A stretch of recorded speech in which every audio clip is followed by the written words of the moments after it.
Chapter 1370. The door was closed from the inside again. Through the door, she could no longer hear anything inside. Everything was quiet. Feng Ling stood outside the door and turned back to look at it.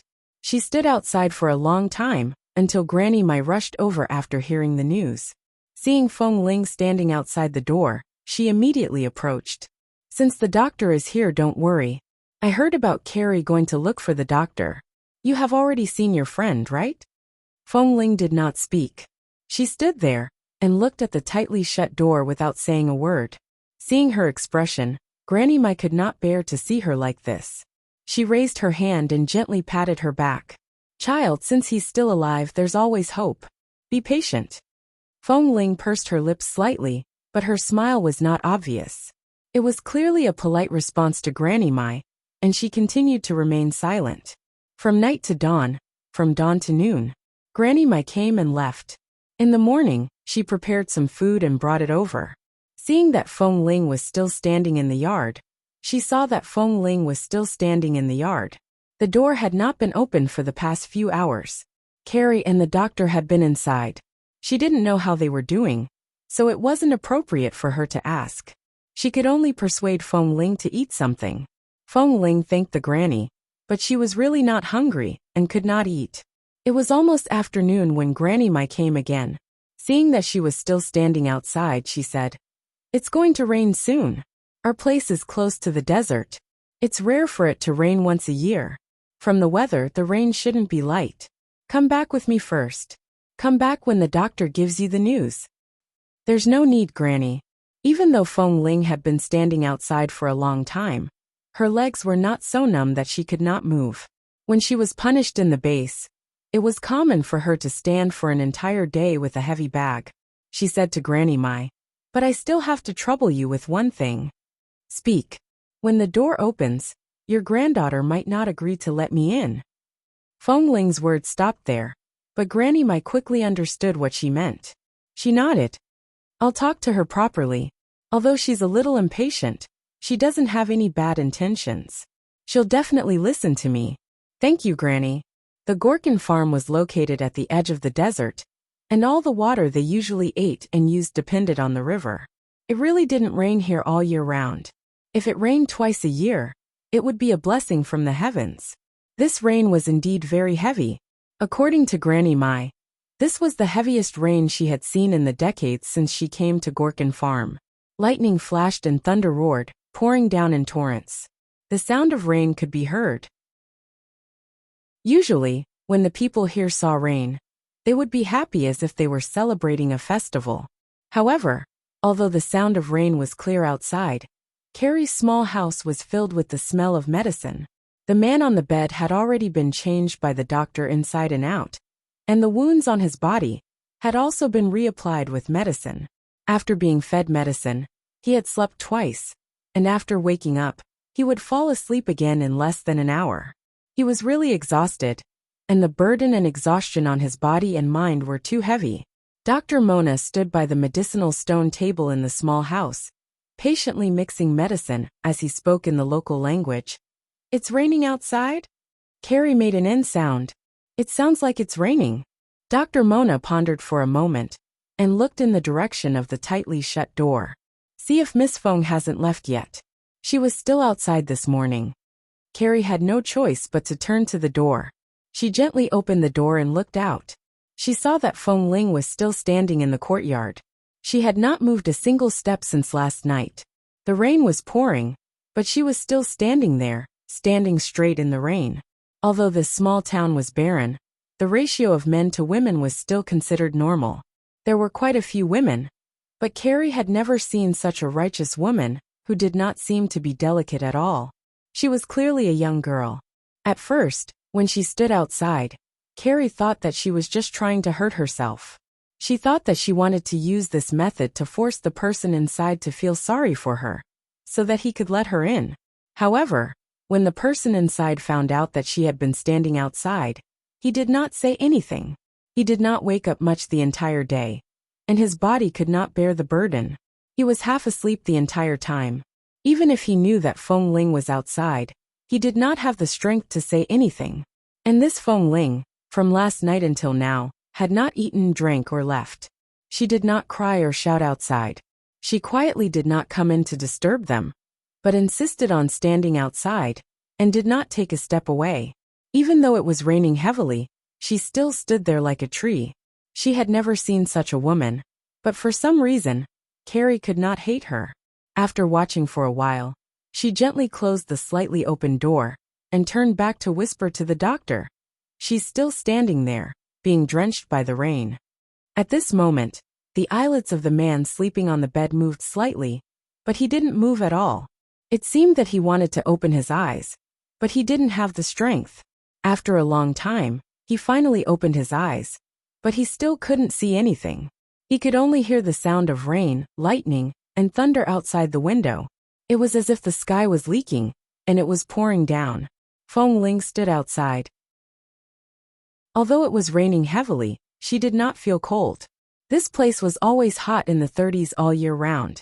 It was rare for it to rain. Although it was cool, it was not cold. After being in the rain for so long, Feng Ling's mind was probably drenched by the rain. She was abnormally awake. She seemed to recall such a scene. When she returned to the Feng family, she was in the room for 2 days because of gastric bleeding and a high fever. Later, the servant said that Li Nanheng was outside. At that time, she did not want to see him, so he guarded her outside for a long time. He did not force her to come in to see her. He just stood there and guarded her. When she got out of bed and walked to the window, she saw him standing outside. Time went back and forth. She didn't expect that there would be such a day. Everything was reversed. He was inside and she was outside. The man who had once wanted to embrace her into his world was now refusing to acknowledge her and see her. Now, she finally knew what Li Nanheng was thinking when he stood outside.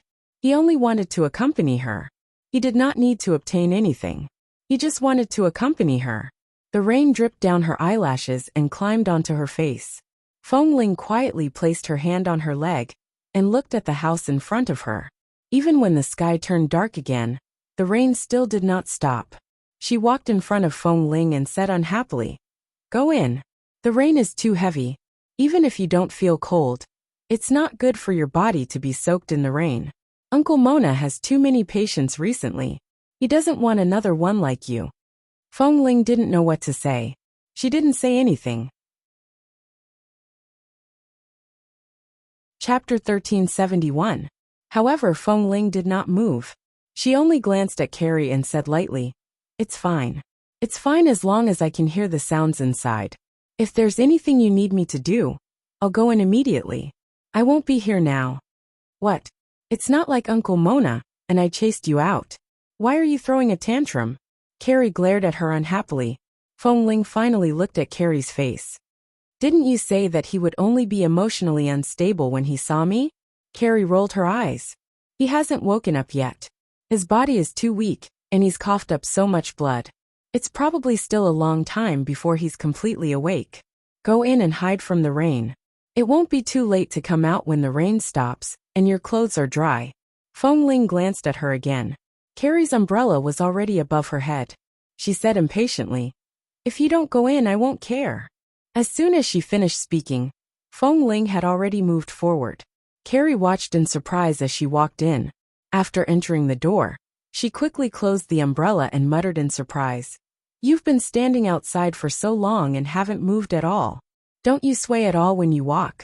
Don't your legs hurt or ache?" "They're fine." Feng Ling did not explain.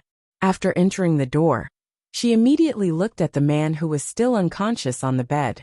She originally wanted to go over to take a look, but she realized that her clothes were wet. After being drenched in the rain, it was probably not good for him to go over with the cold air. So she decided not to go over. She walked to Dr. Mona and gave him a grateful look. Dr. Mona didn't say much and just smiled politely. After all, he had personally seen how Feng Ling treated Kay 2 days ago. He knew that she must have an inseparable relationship with these 2 injured people who had been washed into their town. Furthermore, this Miss Feng's character was not bad.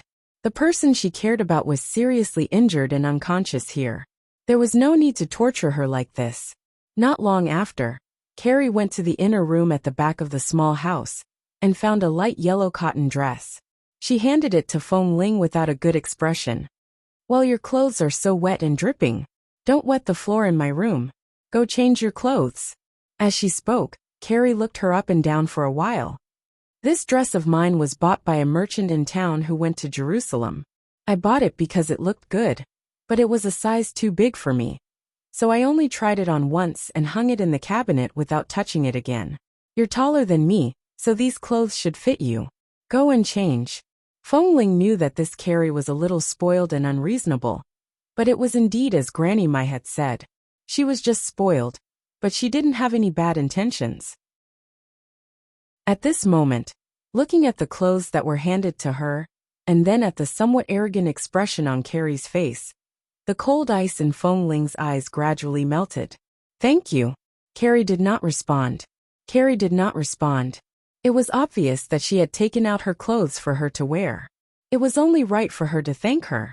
She turned her head and continued to accompany the doctor to dispense the medicine. Then, she pointed with her chin in the direction of the inner room, where she had gone to get her clothes. "Go over there to change. I sleep in there. By the way, don't touch my things. Come out after you're done changing." Feng Ling went in to change. She saw a clean towel by the bed, and guessed that Carrie had placed it here. Granny Mai's granddaughter was actually quite a meticulous person. From the layout of the inner room, she was a girl who loved cleanliness. There were beds, cabinets, and all kinds of daily necessities. They were all in the style of Israelis. There were many flowers planted in the yard outside, and there were many vases by the bed. Furthermore, since there was a bed here for her to sleep on, the bed outside was probably a temporary one. In the days that Li Nanheng was here, the two of them slept in two different rooms without disturbing each other. Feng Ling lowered her head, undid the belt of her clothes, and took them off layer by layer. The clothes worn by women in this place were very complicated. In her eyes, it was really troublesome to put on such a cotton dress. It was not as convenient as a t-shirt, but she did not bring any clothes. Although it was not convenient to wear this cotton dress, it was good that it was very fitting. After changing her clothes, she picked up a towel and dried her hair. Then, she casually tied her hair into a bun and tied it behind her head with a rubber band. When he walked out again, the rain outside seemed to have lessened a little. Dr. Mona patted the dregs on his hand and said, "Carrie, take the umbrella and follow me back. Go and get some supplementary medicine. It's still raining, so the medicine can't get wet. You have to help me hold the umbrella." "All right."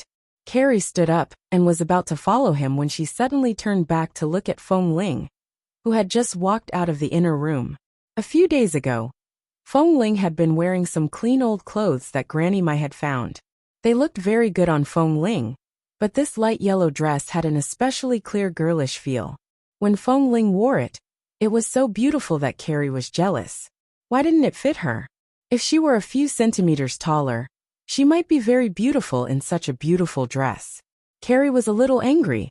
Her woman's instincts made her regret letting her wear such a beautiful dress, but now she had to go back with Dr. Mona to retrieve the medicine.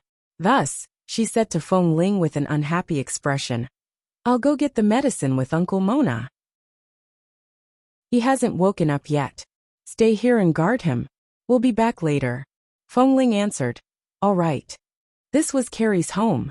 In fact, she didn't want Feng Ling to stay here alone to guard him. However, as a doctor, it was more important for her to get the medicine. She could only turn around unwillingly and leave with the doctor. The door opened and closed, and the small room was silent. Feng Ling turned to look at Li Nanheng on the bed and walked over. There was a small wooden stool by the bed. Dr. Mona had probably sat on it to facilitate his diagnosis. She sat down on the small wooden stool and looked at the man who had his eyes closed and was motionless on the bed. Li Nanheng was originally a tall and straight man. Although he wasn't the kind of man with tangled muscles, he was definitely a man with perfect muscles and a strong sense of strength. However, Li Nanheng was lying here and had lost a lot of weight. Although the muscles on his body wouldn't disappear in just a few days, it looked like he had really lost a lot of weight. She looked at his hand that was resting on the side of the blanket. He was so quiet that he didn't even move his fingers. She gently reached out and touched his hand. She was so careful that she didn't wake him up, afraid that he would chase her away, or afraid that she would hurt him. Then slowly, she held his hand in her own and intertwined her fingers. There's no more torture later. Little Feng Ling is so domineering. There's no way she'll let Li Era succeed. Even if she has to kidnap him, she'll kidnap him back to Los Angeles. He's so weak now. He can't beat her, right? Chapter 1372.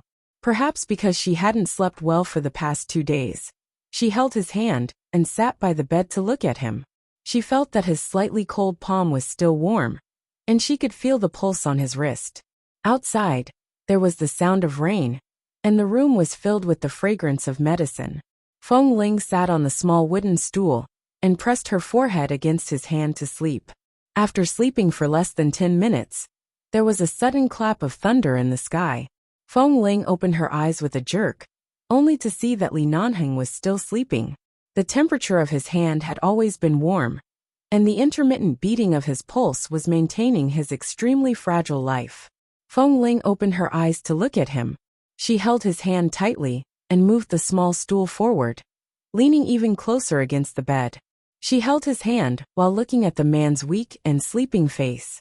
From Washington to New York, to Jerusalem, to this Gorkin farm, she had searched for him for so many days. Now he was still alive. Even if he was seriously injured and unconscious, he at least had a peaceful breathing and vitality. She could feel his temperature and see his existence on her fingertips.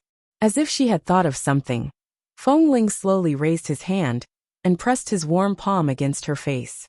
She gently rubbed his hand against her face and kept looking at him. At this moment, the sound of hurried footsteps came from outside. Carrie and the doctor hurriedly brought the medicine back. At this moment, the sound of hurried footsteps came from outside. Carrie and the doctor hurriedly brought the medicine back. After entering the door, Carrie shook off the water on the umbrella and turned to see Feng Ling standing by the bed. She then looked at her holding Li Nanheng's hand and wanted to say something. She endured it and did not speak. In the blink of an eye, she saw that the doctor gave her a look and asked her to continue helping. Carrie had no choice but to follow. When he went to the side to continue preparing the medicine, Dr. Mona said softly in the local language, "In order to find him, Miss Feng seems to have rushed here from far away." Carrie lowered her head to prepare the medicine. She did not reply, but her expression was clearly unhappy. "He doesn't belong to you," Dr. Mona said again. Carrie pursed her lips. After a long while she said, "I know. It's good that you know. There are many men in our town who like you. There's no need for you to care too much about an unknown outsider. Besides, it's obvious that they're a very affectionate couple." Carrie was depressed for a long time before she said, "Uncle Mona, I've never thought that an Asian man was so good-looking before. When I brought him back from the river that day, I only wanted to save him. After wiping him clean, I realized that this man is really good-looking. Even if it's pretty, it's not yours." "I know." Carrie pursed her lips. When this Miss Feng came to look for someone that day, and said that she was looking for her fiancé, I knew. Looking at her indignant little eyes, Dr. Mona smiled. He knew that she knew her limits, and just didn't know how to restrain her emotions. So he didn't say anything else. He only reminded her one last time, "You're a doctor." Yes.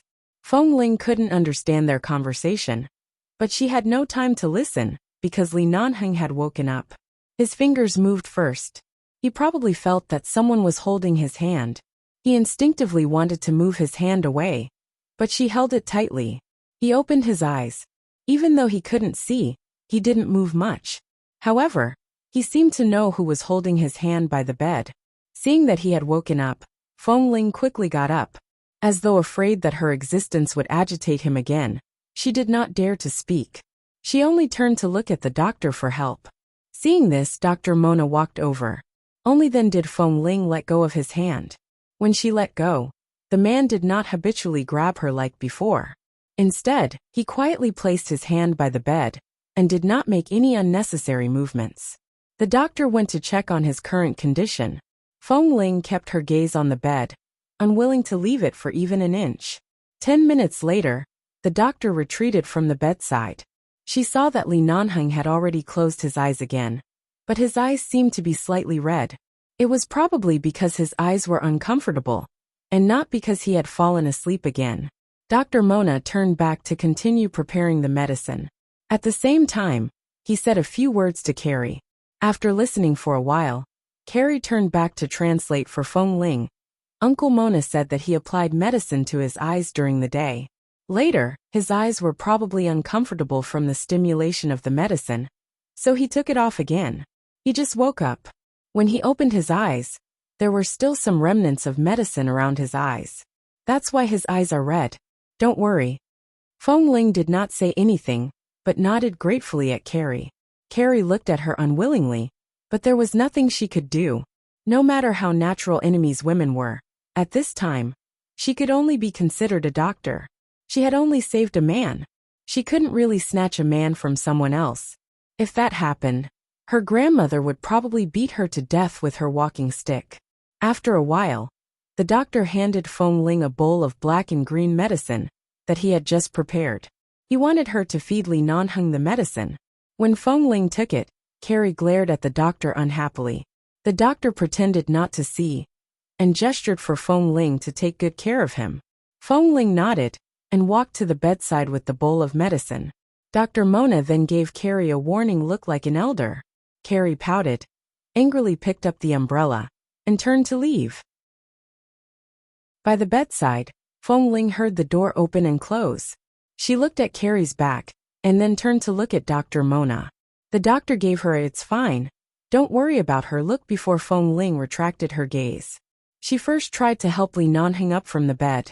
The man on the bed seemed to have sensed it when her hand touched him. When he was about to avoid her, Feng Ling pressed him down gently and slowly. She firmly and unyieldingly helped the man, who was so weak that he could not even defeat a single finger of hers. She then picked up the pillow and another blanket by the side, and helped him make a comfortable place to lean against. She then gently pressed him down so that he could lean against it. Li Nanheng was clearly resistant to her. Although Feng Ling had never spoken, they were too familiar with each other. A habitual movement of her hand, a breath. Even if it was silent, even if he couldn't see, he could accurately sense that she was by the bed. Feng Ling gently blew on the medicine, sat by the bed, and carefully fed it to his mouth. Seeing that he did not open his mouth, she placed the black and green medicine back to her mouth to taste it. The taste was still strange and disgusting, similar to the medicine Kay used. She felt that the temperature was fine, and continued to bring it to his mouth. Chapter 1373. Li Nanheng did not drink it at first, but Feng Ling used a spoon to gently pry open his motionless lips, and fed him the medicine bit by bit. The man frowned, as though he felt that her hands would be sore if she kept raising them like this. After holding on for a long time, he opened his unfocused eyes, and calmly ate the medicine. Seeing that he was actually cooperating, Feng Ling's heart finally relaxed a little. Her lips were dyed with a smile for the first time in days, and she continued to feed him. She fed him diligently. He could not see her and did not say anything. After drinking more than half of the medicine, Feng Ling turned back to ask the doctor if he wanted to continue feeding him. The doctor looked at the remaining medicine and told her with his eyes that it was enough. This kind of eye contact was the way they were used to communicating when they were taking care of Kay at the doctor's house a few days ago. Although Dr. Mona knew a little simple Chinese, his vocabulary was very small. Other than the occasional necessary conversation, he could not communicate for a long time. Feng Ling put down the bowl and picked up a clean towel to gently wipe the medicine stains by his mouth. The man did not resist. Although he could not see, his eyes did not stay in her direction. He was clearly tilting his head and not looking at her. Feng Ling was here tonight, especially after Li Nanheng woke up. She did not say a word. Even though they knew each other well, she did not speak. She only sat by the bed and watched him take care of him. Even if there was an obvious indifference in his eyes that kept people 1,000 miles away. Late at night, Carrie had yet to return. Granny Mai came over and brought them some food. She then told Feng Ling that Carrie had gone to her place to spend the night, and that there was no need to worry. Not long after, Dr. Mona also went out for an emergency because a child from a family in the town was sick. He asked Feng Ling to stay here alone and prepared the medicine to be heated by the side. Late at night, although this was Carrie's room, the room was quiet, and only the two of them were left. Feng Ling silently sat by the bed and watched the man who had already laid down again. Li Nanheng closed his eyes, and the redness around his eyes had mostly recovered. She tentatively reached out to touch his eyelids to see if there were any signs of his eyelids heating up. However, when her hand was still a centimeter away from his eyes, the man abruptly raised his hand to hold her wrist. Although Li Nanheng was not strong, his intention to stop him was obvious. Right now, his eyes were the most sensitive part of his body and heart. Feng Ling withdrew her fingers and looked down at him. After a long while, she finally withdrew her hand and said softly, "Li Nanheng." The man closed his eyes and did not respond. He only quietly placed his hands back to his side. When he heard her voice, he did not have any extra reaction. It was as though a completely unrelated person was disturbing his sleep. He merely adopted an attitude of ignoring her. Seeing that he was not agitated, Feng Ling confirmed that the 2 times he coughed up blood were coincidences. She leaned closer to the bed and whispered, "Boss Li." Hearing these words, the man on the bed still did not have any reaction. "Kay lost a leg," she said softly. "Do you know?" Finally, this news that he had only learned after being unconscious for many days caused the man's brows to furrow silently. Although it was not obvious, even the slightest fluctuation in his emotions could still be captured by Feng Ling, who was sitting by the bed. She continued, "He knows that you risked your life to save him, so even though he lost a leg, he at least saved his life." The room was quiet. There was only the disgusting and bitter smell of medicine that was acceptable. Feng Ling's voice also appeared very quiet in this quiet room. Her clear and clean voice clearly broke through the dark fog of the night and penetrated the high walls layer by layer. If at this time, Kay gives up the chance to be treated because he has no leg and some symptoms caused by chemical poisoning, would you hate Iron for not being strong enough? Would you want to wake him up? Feng Ling looked at his face as she spoke. "Just like how I treat you now. If you weren't so weak that you couldn't even stand up, Li Nanheng, I would slap you a few times first." Speaking up to here, Feng Ling suddenly smiled self-deprecatingly and looked at the man who had closed his eyes without any reaction. "Are you scolding me in your heart? I've never been very gentle to you, have I? I still remember what you said to me. Now, I can ask you the same question." She leaned against the bed, leaned close to his ear, and whispered, "Li Nanheng, you've been a tyrant in my life for more than 10 years, stirring up waves after waves in my life. Now you say you don't remember me, and you say you don't remember me? Do I agree?" He did not speak, and Feng Ling was not anxious. Anyway, she knew that he was awake. "Speaking of which, the last time we met was in Washington. You should know how I was drunk step by step the night before." Feng Ling's voice was clear. "Why? Are you so eager to get rid of your relationship with me?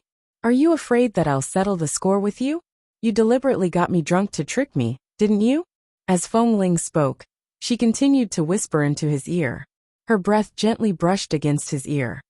"You should know very well that I was already awake at that time. I remember everything that happened after I returned to the room from the hot spring. Do you want me to repeat what happened to you?" Finally, on the bed, the man who had always been calm and unperturbed slightly turned his pale face, obviously avoiding her breath. Feng Ling, who had always been passive and was always very contradictory and unreasonable when it came to matters between men and women, took the initiative to mention that night. Her voice was slow and gentle, and there was a different kind of ruthlessness in her seductive voice. He didn't acknowledge her, so she was angry, but she couldn't be angry. Feng Ling looked at his face. He did not turn back. From this angle, he had grown a lot of stubble on his jawline. He had really lost too much weight. She no longer leaned against the side of the bed. Instead, she placed one hand on the edge of the bed and looked at him with watery eyes. Her voice sounded calm, but she deliberately raised the last syllable. "What do I look like when I'm drunk? That makes you so obsessed with getting me drunk? Li Nanheng, Don't avoid my topic. Perhaps you can think of it this way.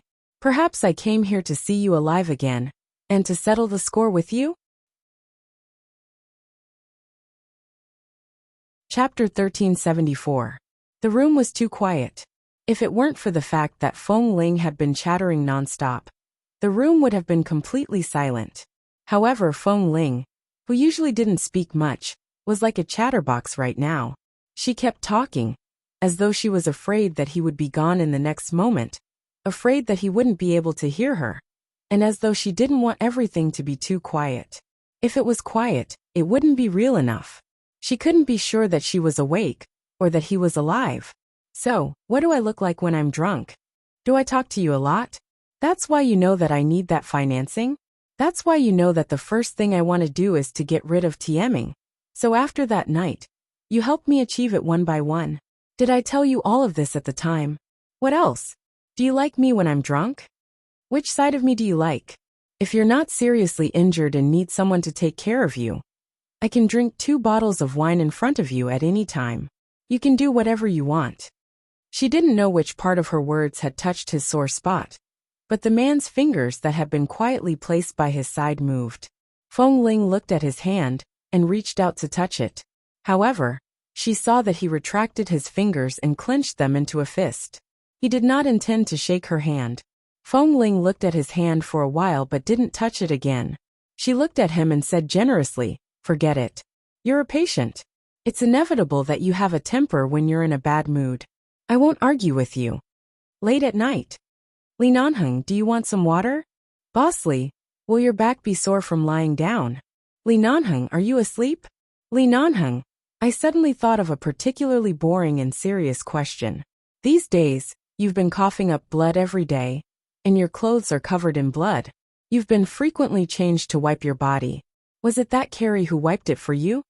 So she saw you naked? Finally, the man who had been silent for the entire night frowned silently and said hoarsely, "She's a doctor." Hearing that he actually opened his mouth to explain, Feng Ling stood by the bed and looked at him without speaking for a while. The woman who had been talking the whole night suddenly quietened down. The atmosphere was so serious that it was a little strange. The man on the bed was silent for a moment before he opened his unfocused eyes and glanced at Feng Ling. Feng Ling looked into his eyes. Even though their eyes met, he couldn't see her. However, she still stared into his eyes and said, "All these years, you've really kept yourself clean. Other than Feng Mingzhu's wishful thinking, you've never given me any chance to be jealous. But now I'm really jealous." She was clearly saying that she was jealous, but there was a little bit of success in her tone. It was obvious that she was a little proud that she had finally forced him to speak. Li Nanheng's cold face returned to its expressionless and unresponsive state. He did not say a word. Coincidentally, Feng Ling's phone vibrated.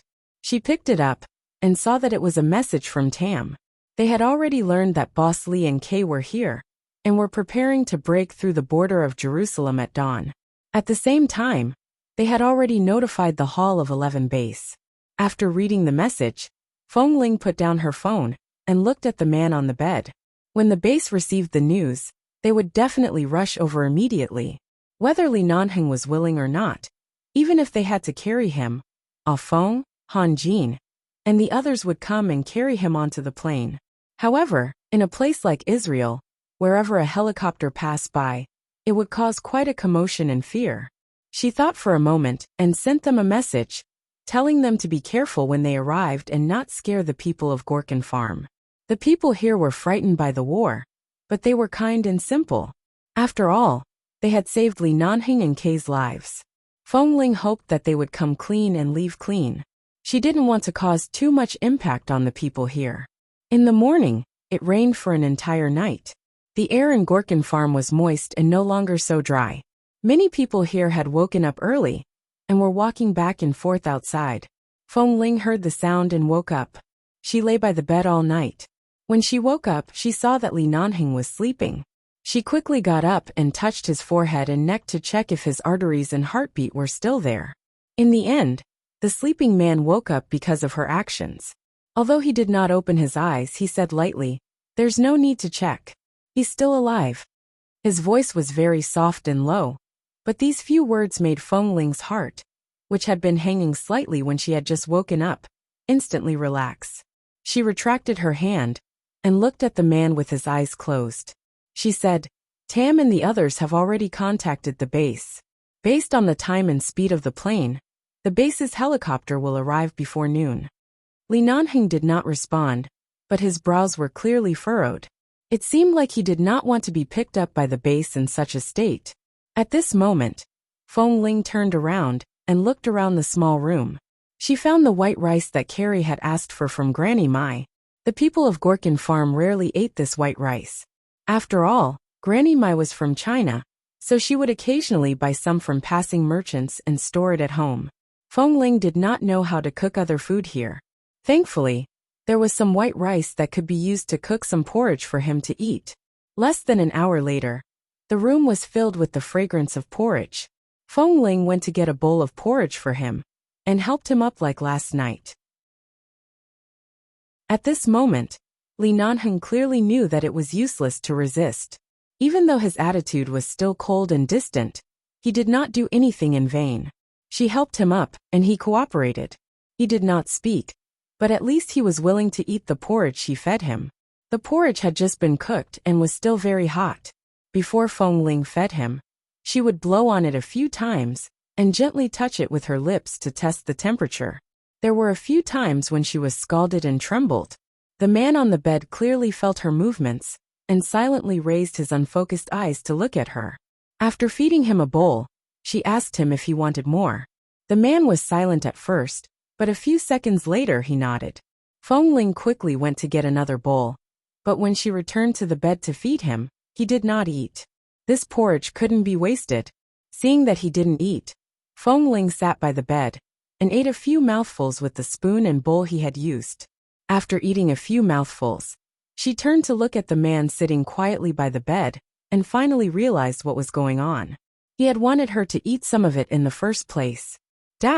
Io, my little wife has been too clingy these days. I can't take it. Chapter 1375. It was not noon. To be precise, it was 10 o'clock in the morning at Gorkin Farm. 2 heavy helicopters flew through the clear sky after the rain and headed straight for Gorkin Farm. Because they had received Tam's reminder not to alarm the people here, the helicopter stopped in the open space near Gorkin Farm. However, it still attracted the surprise of many locals. Some people thought that the war had spread here again, and when they saw the helicopter, they ran home in fright. Tam and Lin Cheng had already arrived by car. Ah Feng and Han Jin brought a few elite members of the base out of the cabin door. When they saw Tam and Lin Cheng, their expressions shifted between them. As members of the sniper team, they did not listen to the base's orders and violated the base's regulations. No matter what the reason was, no matter whether they had contributed or not, according to the base's standards, the 2 of them were now sinners of the base. However, no one treated them as sinners. Instead, they quickly walked forward and asked, "Boss, where are they now?" Feng Ling sent us the coordinates. They're inside. Tam and the others rushed in. However, because they had alarmed the locals of Gorkin Farm, many locals had already gone home to grab their weapons, wooden sticks, shovels, and all sorts of other things. Feng Ling had indeed reminded them in a text message, but Tam and the others had come in a hurry. Furthermore, Feng Ling had been taking care of Li Nanheng last night and had not taken the time to go to Granny Mai's place to ask her to help greet the people in the town. Li Nanheng slept again after taking the medicine in the morning. His stamina could not hold on for too long. Every time he woke up, he would continue to sleep for less than an hour. Thankfully, in the past 2 days, Dr. Mona had been here, and his coughing up blood had lessened a lot. Other than occasionally coughing up some blood foam, he had injured his internal organs. These were unavoidable, and it was good to see him improve in the past 2 days. There was a commotion outside, as though something big had happened. Feng Ling sat in the small room and did not move. When she heard the sound, she glanced out and was guessing if the people from the base and Tam had arrived. At this moment, Carrie ran back from outside. When she saw Feng Ling, her expression suddenly turned awkward. She hesitated for a moment before asking, "Is the helicopter outside looking for you?" Feng Ling stood up. She calculated the time and realized that it was indeed time to arrive. Yes. She didn't expect the man she saved to have such a powerful background. He even had a helicopter, and the people who came seemed to be well trained. They didn't have any intention of hurting or disrespecting the people here. They only said that they were looking for someone and mentioned Feng Ling, Li Nanheng, and Kei's names.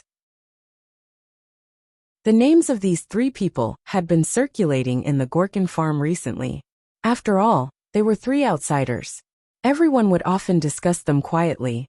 When they suddenly heard their names, they knew that they were indeed here to pick someone up. However, the Israelis had a natural fear of helicopters. Even though they knew the other party's intentions, they were still very vigilant. Many people guarded the entrance of Gorkin farm and stared at those people. "Who are you people?" Seeing Feng Ling's calm expression, Carrie glanced at her, and then at the man who was still sleeping on the bed. "Who is he?"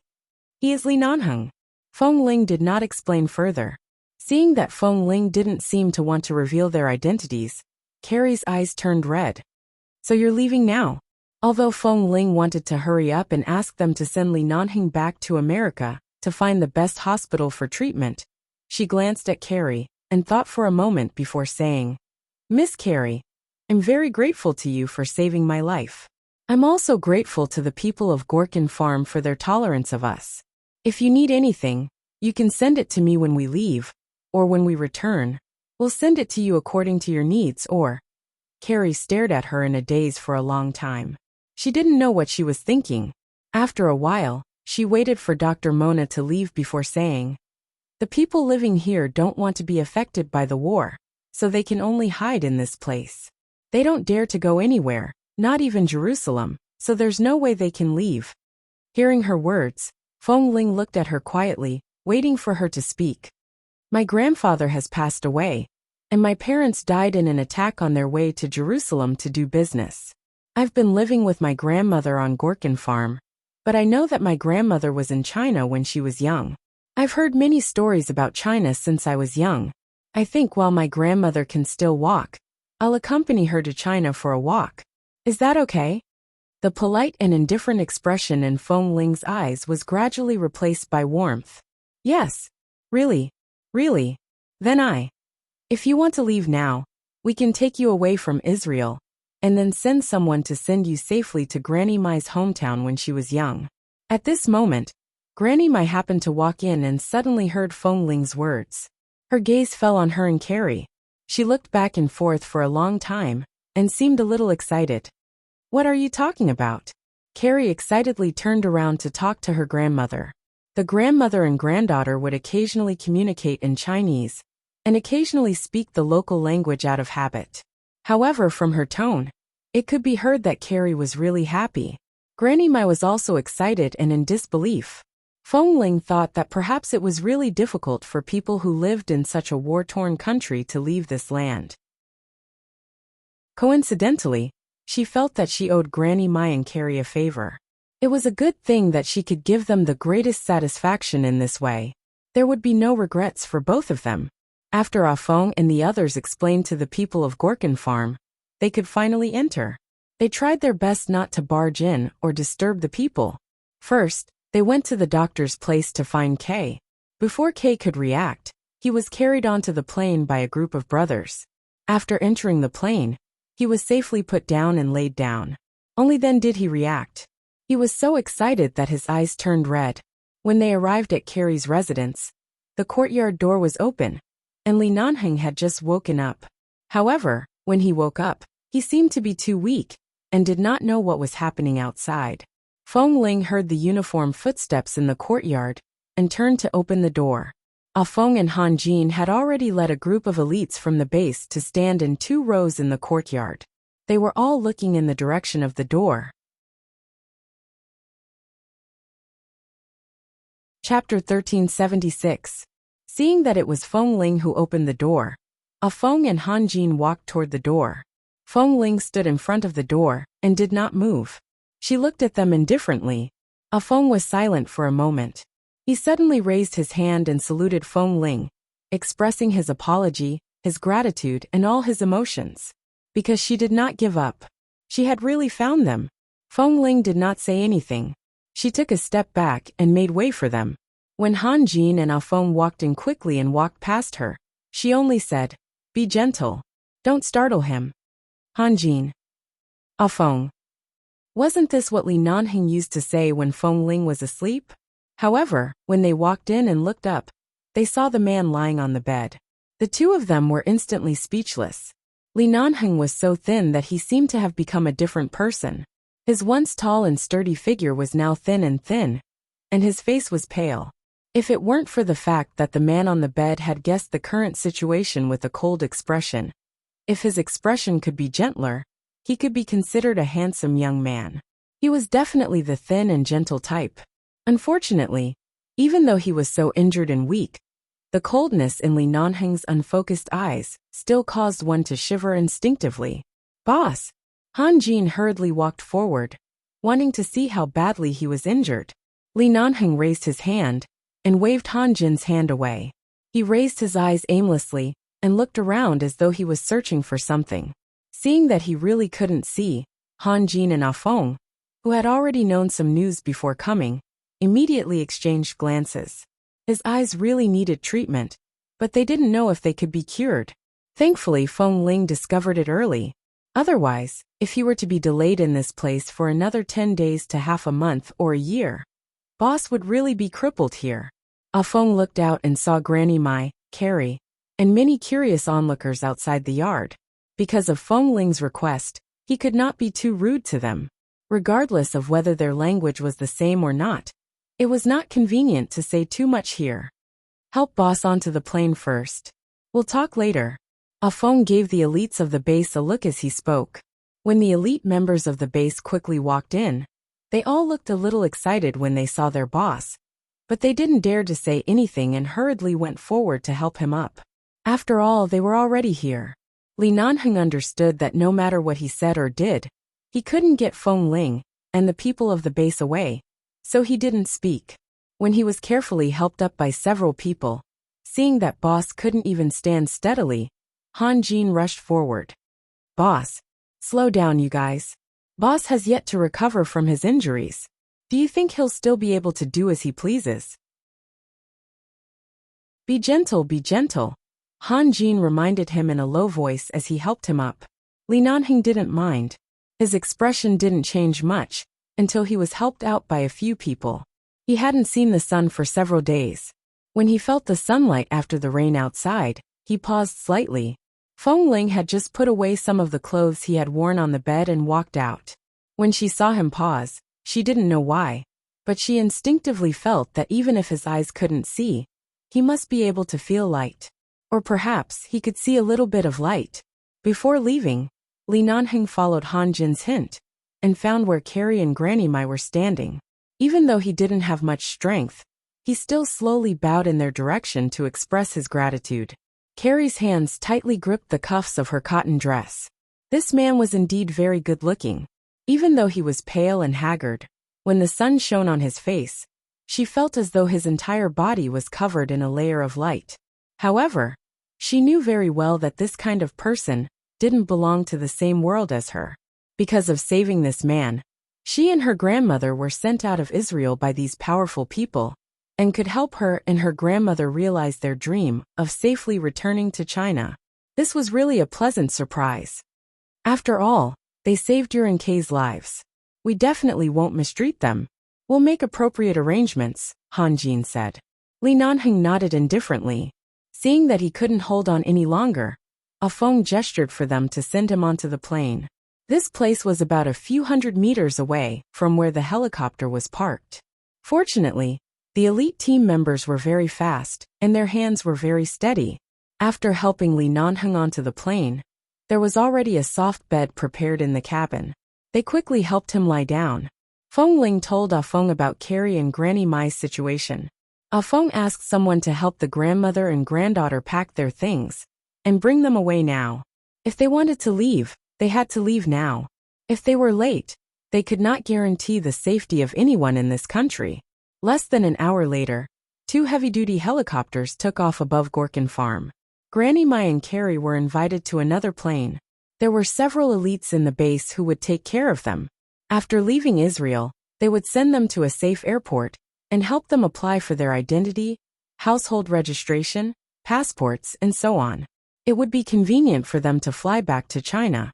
They would also leave them a large sum of money so that they could live a stable life after returning to China. In this plane, Kay was originally lying inside. When he heard that Boss had also boarded the plane, he was so anxious that he wanted to get up several times, but he was held down by Tam and Lin Chung. They told him to rest first. After they returned, both of them would be admitted to the hospital for treatment. However, Kay still struggled to get up and looked at the front of the cabin. In the direction Han Jin and Ah Feng's bodies were blocking, he still saw Li Nanheng, who had almost died from his serious injuries. Seeing that Boss had lost a lot of weight, he blamed himself even more. Feng Ling received Kay's gaze and walked over to say, "Lie down properly. Why are you sitting up?" "I want to see Boss. We'll see when we go back. He needs to rest." From the looks of it, although Kay's leg was broken, at least his internal injuries were not as serious as Li Nanheng's. Kay could still occasionally stay awake for a few hours, but Li Nanheng needed a long time to rest. His stamina and mental state could not bear it for too long. While Feng Ling was talking to Kay, Li Nanheng, who was surrounded by a few people, was lying on the soft bed in the cabin with his eyes closed. He frowned because of the questions from the people around him. Han Jin glared at the elite members until they stopped by the bed. He quickly reached out to help Li Nanheng change his clothes. Li Nanheng raised his hand to stop him and said in a low voice, "I'll change when we go back. There's no hurry." Chapter 1377. Seeing that Boss finally spoke, Han Jin's hand paused. "All right, then let's go back and change. According to the current weather and the speed of the plane, it will take at least 7 or 8 hours for us to fly back to Los Angeles. There's no doctor on the plane now. Boss, if you're not feeling well, we can. It's okay. I can endure it." After Li Nanheng said this, he clearly didn't have much strength left. He frowned slightly. It should be because he had just been forcibly carried out of the house and boarded the plane. The air pressure at high altitudes was unstable. Right now he was no different from a paper man. The slightest fluctuation, and the trembling of the plane in the airflow, could make him feel uncomfortable. A week later, Los Angeles. Li Nanheng and Kay had been rushed to the hospital for treatment. They had been in the hospital for 6 days. Both of them needed various tests because of chemical poisoning. Their bodies were a little swollen due to the high air pressure on the way back, and their bodies occasionally turned blue. Especially when Li Nanheng was injured in order to save Kay. There were many chemical components in his blood that needed to be tested. After being quarantined and taken care of by more than 10 medical experts for several days, good news finally came. Those chemical poisons were only released in countries at war to stimulate the central nervous system of the local residents and enemies. Although the poisonous smoke was very heavy, fortunately, they had entered the water quickly. Because of the explosion, their bodies were more or less affected by the chemical poisonous smoke. However, after professional serum treatment and detoxification therapy, within a few days, Kay and Li Nanheng's nervous systems gradually recovered their normal functions. Furthermore, when they had just been saved by the people of Gorkin Farm, the medicine used by the local doctor was indeed very effective. It could block the poison that had accumulated in their bodies and almost entered their internal organs. Those medicines were all used by the local doctor. But perhaps the people of countries at war had their own methods to save themselves. The medicine they used was actually very effective. If they hadn't been urgently treated there at that time, even if they were sent back to America, they might not have been able to expel the chemical ingredients so cleanly. It could be considered a close shave, but it was an indisputable fact that Kay had lost a leg. Fortunately, Kay was the one who was saved by Boss. Now he was in a good mood. At most, he would get a prosthetic leg in the future. No matter what, he could live well. Only Li Nanheng's eyes. The doctor said that there was only a 50% chance of recovering his vision. because he had to find Kay's location when saving him. A normal person should have subconsciously closed their eyes to avoid it, but at that time, he had been searching for Kay with his eyes open, and was injured by the poisonous smoke containing chemicals. But after all, this kind of blindness was caused by external forces, not natural blindness. In this kind of situation, there was usually a certain possibility of recovering one's vision, but no one knew when it would recover, or if there was a chance for it to really recover. Kay had been transferred to a general ward, and didn't need to continue to be inserted with tubes in the ICU. This hospital had been sealed inside and out, and only the members of the base could enter and exit. After another week, Li Nanheng was successfully transferred to a general ward like Kay, but he still needed medical staff to guard outside 24 hours a day. Fortunately, visitors were allowed to leave the ward at will. In the past half a month, Feng Ling had not entered Li Nanheng's ward. Previously, she only allowed one person to visit him for at most an hour a day. This visiting opportunity was also given to Ah Feng. After all, Ah Feng had to explain many things to Li Nanheng. He also had to report the search situation of the base and the specific casualties to Li Nanheng.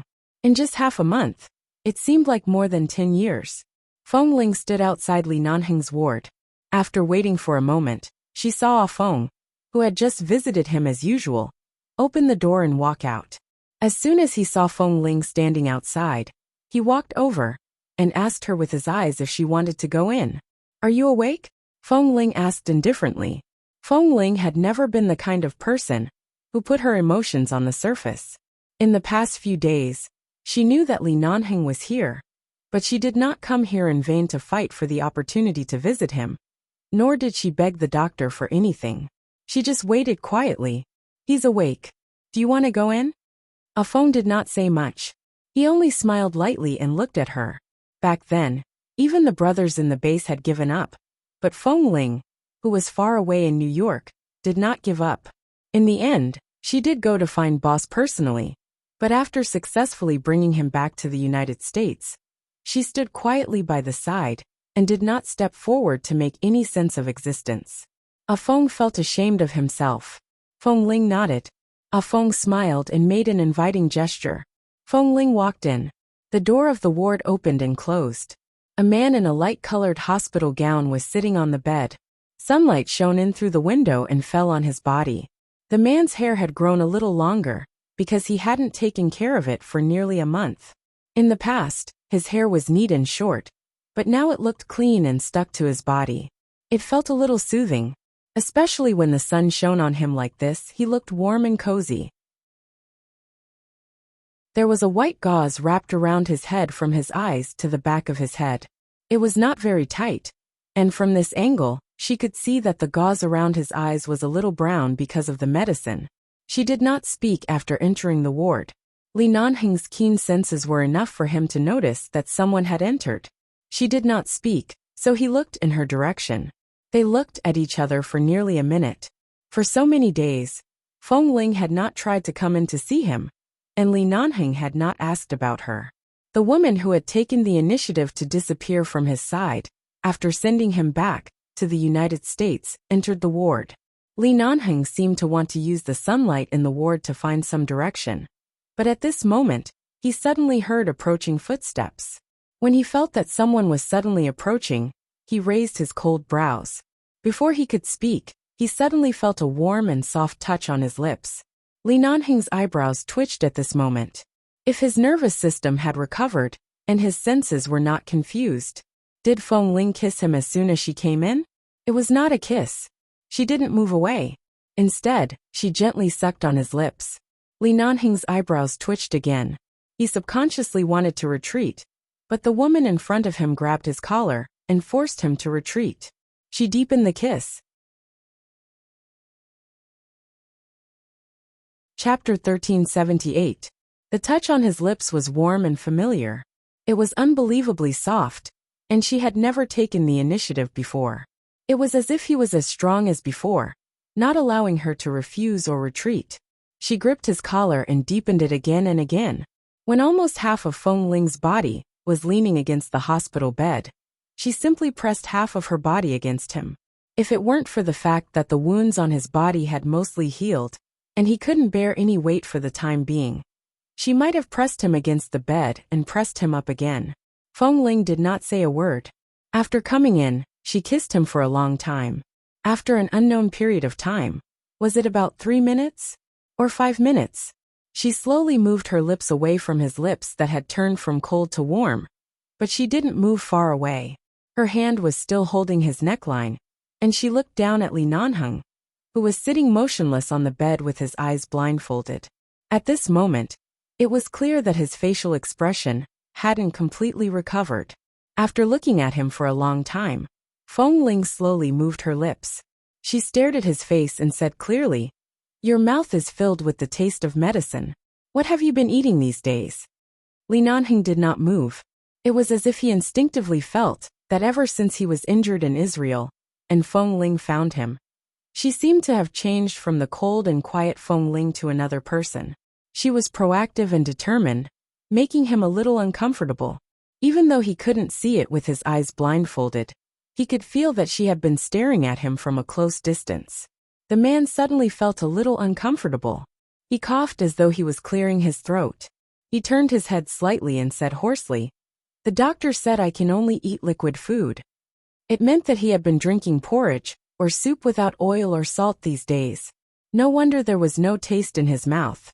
The only taste was the medicine he had to drink 4 or 5 times a day from morning to night. Li Nanheng's body had been severely damaged by the chemical smoke explosion in Israel. Putting aside when his eyes would recover, it would take at least a year and a half for his body to completely return to its previous state. Thankfully, Li Nanheng had a strong physique since he was young. Under such a fatal danger, he was able to survive. After being brought back to the United States, he had been treated for so many days, washed his lungs and cleared his blood. There were also many emergency measures that non-professional medical personnel could not name. Of course, many people said that money could indeed do whatever you wanted. This was clearly reflected in the matter of saving lives in the hospital. The more expensive the medicine, the more expensive the medicine. Whether it was the base or the Li family, they were all thinking of ways to send money over. As long as they could save Li Nanheng healthy, they could even move a mountain of gold to the hospital. Li Nanheng, whose physical fitness had always been very strong, gave them a lot of faith. After half a month of uninterrupted treatment, he could be transferred to a general ward more than 10 days earlier than the doctor had expected. Although he was still very weak and was still pale and thin, because he could only eat liquid food every day, at least the doctor had given them a very positive answer. He had said that his physical condition was very good.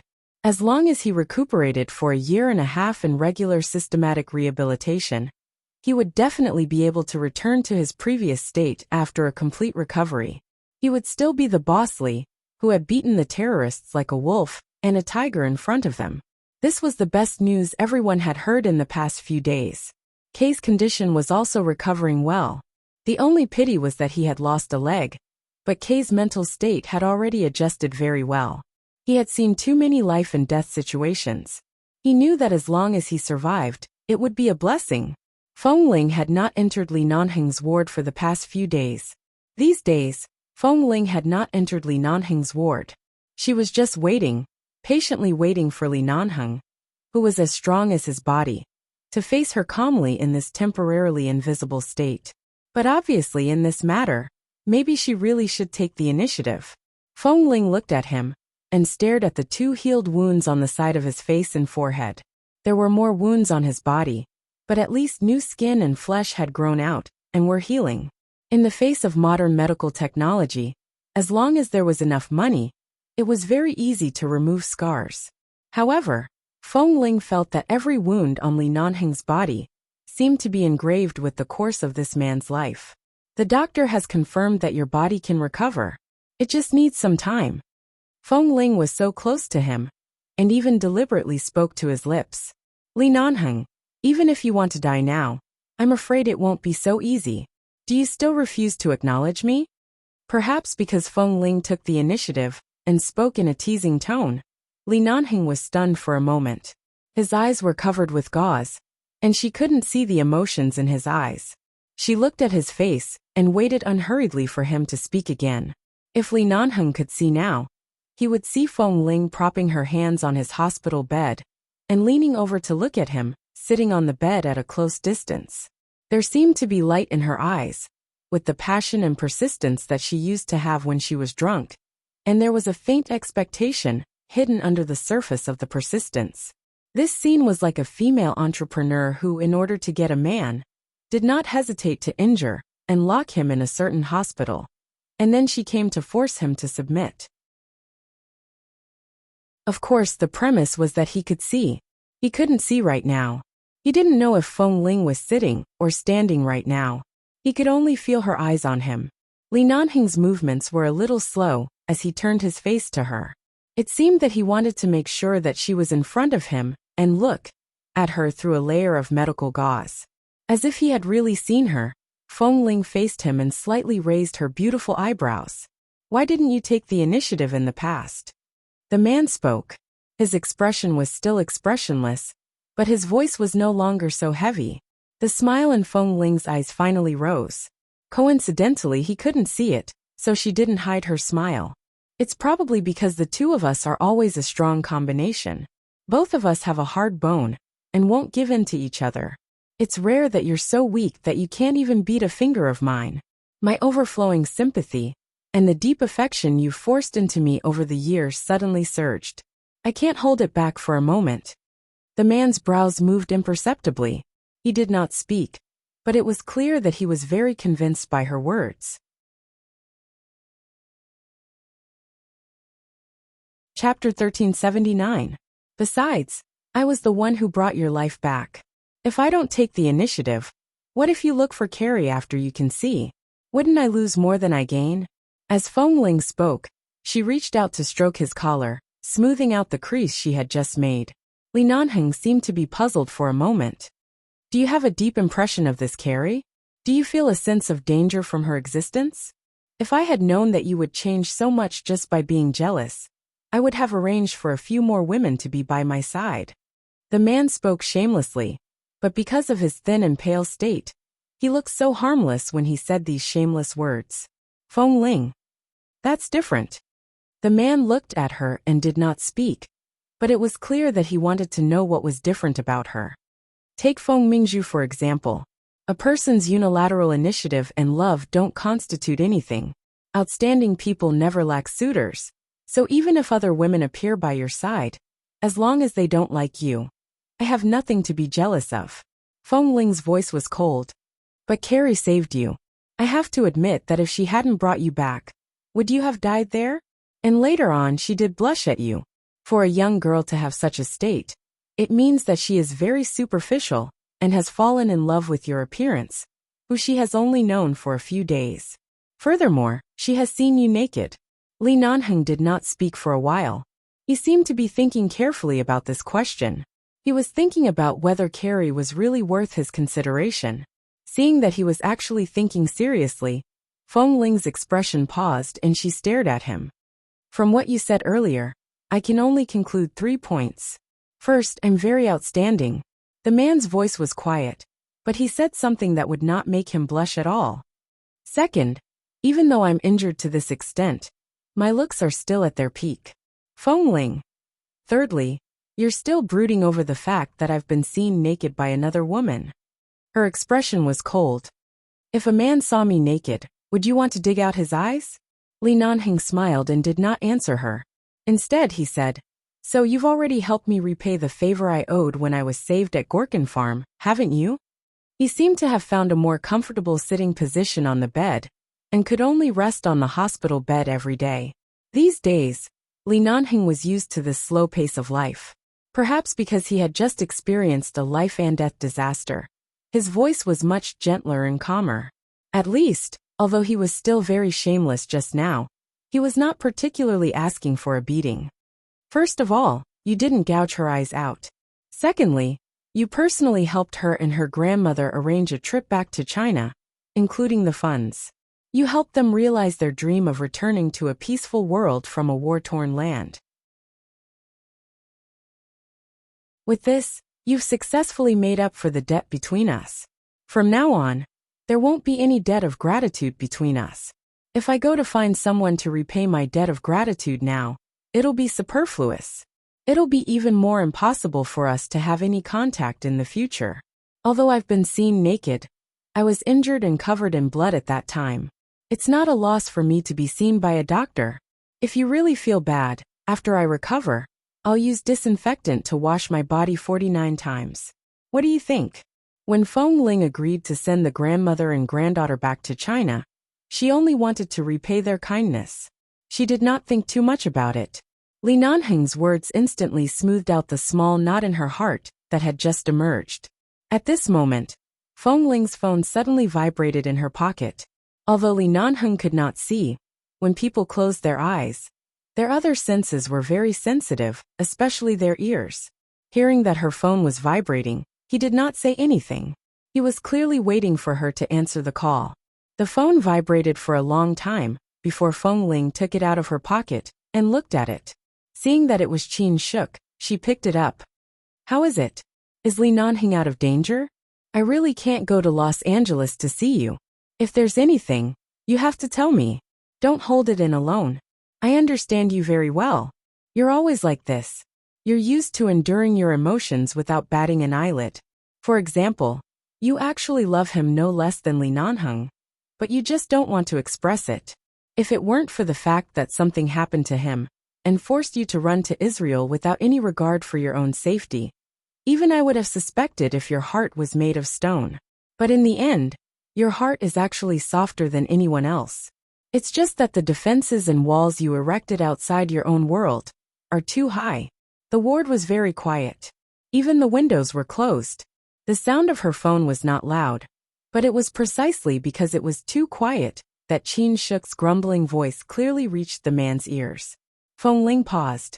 She wanted to stop Qin Shuk from saying anything, but it was too late. She heard Qin Shuk say, "Also, what do you mean by the silver nameplates you gave me before you left?" At that time I didn't know at all. 2 days ago, I took the time to send a message to one of Kay's brothers in the base. Only then did I know that handing over those nameplates meant that you were going to participate in a battle that you might not be able to return from. After you die, I'll send these things to the base to comfort your heroic souls. Did you go to Israel with the thought that you might not be able to return? If Li Nanheng knew that you risked your life to go to Israel to find him, and even gave me the nameplates, would he explode in anger? Feng Ling, why do you have so much to say? What's wrong? Aren't I usually like this? Feng Ling hung up the phone. When she placed it in her pocket, she thought for a moment and turned off the phone. When she raised her eyes again, she saw that Li Nanheng was still sitting quietly on the hospital bed. She could not see his eyes, nor could she see any changes in his expression. Feng Ling thought for a moment. Seeing that there was no water by his bedside, she asked, "How long have you been awake? When Ah Feng was here, he kept talking to you. Didn't he pour you water?" With that, she turned around to pour a cup of warm water. She tested the temperature herself and confirmed that it was just right. She walked back to the bed and handed the cup to him. The man's fingers moved, and with the help of the touch, he smoothly took the cup. Chapter 1380. However, after he took the cup of water, he didn't drink it, nor did he do anything else. He just sat there with the cup of water in his hand. He didn't look at her, but instead said faintly and slowly, "You went to Israel with the intention of never returning?" As expected, he heard it. Feng Ling did not answer. She only reached out to push his hand that was holding the glass of water. "Drink some water." He did not move. He held the glass of water and said, "If you couldn't find me in Israel for so many days, what would you do?" Feng Ling was silent for a moment. "But I found you. If you couldn't find me?" Li Nanheng's tone sounded very light. Perhaps because his body was too weak, he couldn't be too sonorous. But even his soft words seemed to be powerful in the quiet ward at this moment. "Come on, let's make a hypothetical question. If you still can't find it after such a long time, what will you do? Not return to America? Just keep searching like this? Even though you know how chaotic that place is, that there are wars everywhere, that it's barren, and that it might be hit by an airdrop bomb from the sky at any time. You still have to look for me with the thought of never returning?" As the man spoke, he placed the glass of water on the blanket covering his legs. He only held it with his hand and did not drink it. Feng Ling did not want to answer this hypothetical question, but she saw that he did not intend to easily ignore this topic. A place like Israel was indeed not a simple country. There were wars everywhere. And it was indeed a country where one step in and one would die. "If I can't find you, I'll keep searching," Feng Ling said sincerely. "I can search every inch of Jerusalem. I even dare to enter the ancient jungle. If I can't find you in 1 year, I'll search for 2 years. If I can't find you in 2 years, I'll search for 10 years. In short, the light in my life begins when someone walks into my world. I will always look in the direction of that light. Even if I have to search for my entire life, I won't give up." After speaking, she looked at Li Nanheng and instinctively felt that she had never said such sour words to him. She didn't know how he would react after hearing this. Would he be very touched, and then regretted that he had avoided her in Israel a few days ago? Or they would say that she was a simple-minded person, reprimanding her that she shouldn't have such a stubborn way of thinking, and that she should live a good life and so on. In short, she had already thought of what she was going to say next, and had already prepared a draft in her mind. In the end, Li Nanheng only slowly picked up the glass, took a sip of the slightly cold water, and put it down. He said very calmly, "The doctor said that I should go home to rest after leaving the hospital. The Li family has already planned to send a car to pick me up in a few days, and send 8 or 10 people to guard my bed. I will enjoy the treatment of having my clothes stretched out, and food opened by my mouth." Feng Ling? Why did he suddenly change the topic? In the next sentence, Li Nanheng said lightly, "It's rare for you to be so affectionate to me, and you can't control your excitement, and want to confess to me. I've decided not to return to the Li family. I'll be merciful and go to your place to recuperate. I'll let you enjoy the treatment of having me alone." Feng Ling, don't you still have an apartment in Los Angeles? Get someone to tidy it up, and add some daily necessities. You can move in directly. The apartment space isn't small. I won't mind living there. Let's go there. Feng Ling gradually reacted from Li Nanheng's strange thoughts. "Are you talking about the apartment you bought for me? Isn't your apartment above my apartment? What's the difference between this and you going back to your own home? There's indeed no difference. What's mine is yours, and what's yours is mine."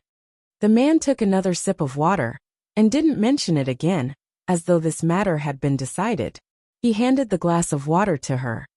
"It's cold. Help me change it to a warm one." Feng Ling thought she had heard wrongly. Shouldn't he be very touched? The result of being touched was for her to take care of him, while he recuperated? This meant that she didn't have to consider returning to the phone corporation for the time being. She definitely wouldn't have the time to go back. She didn't have to consider the base or anyone else's matters. She just had to focus on accompanying him at home to recuperate. He was recuperating, and she was on vacation? Feng Ling did not move for a long time. Li Nanheng's brows twitched. "Earlier, you said that it would be a year, 10 years, or even a lifetime. Now you're not even willing to pour me another glass of water?" Feng Ling silently walked forward to take the glass of water, and glanced at Li Nanheng. All right, a leopard cannot change its spots. He was so injured that he needed a year and a half to recover. Even if he couldn't see, he was still Li Nanheng. The key was that he had clearly learned a new skill. He could display his shamelessness to the fullest, and did not feel particularly out of place. After pouring another glass of warm water, Feng Ling stuffed the glass into his hand. She watched as he took the glass and drank the water. She watched as his Adam's apple moved as he drank the water. She suddenly remembered that night at Mr. Mike's resort in Washington. When she woke up in the middle of the night, she was on him. She remembered that she had bitten his throat. His position seemed to be particularly sensitive. For some reason, she suddenly noticed his Adam's apple.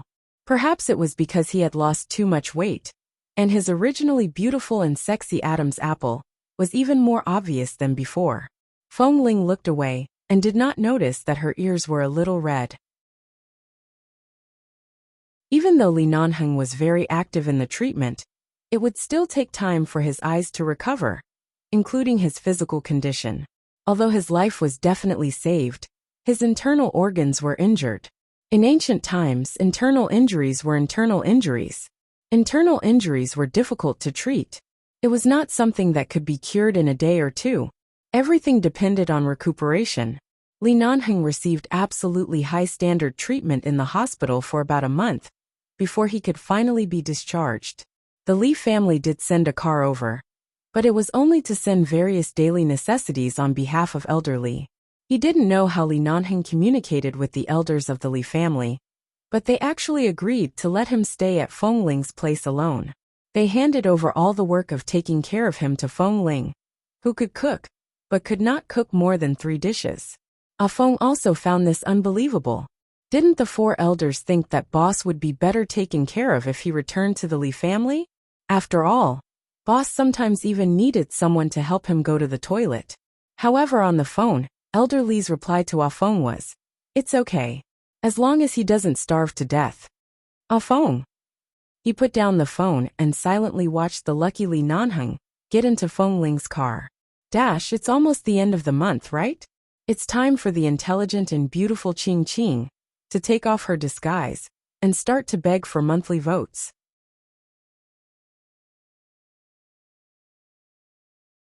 Chapter 1381. On the way back to the Los Angeles condo, Feng's car naturally followed behind.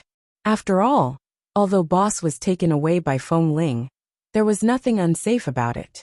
The two of them had been entangled for so many years, and Boss Li was personally brought back from Israel by Feng Ling.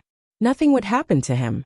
However, it was still necessary to see him return to the condo safely with his own eyes.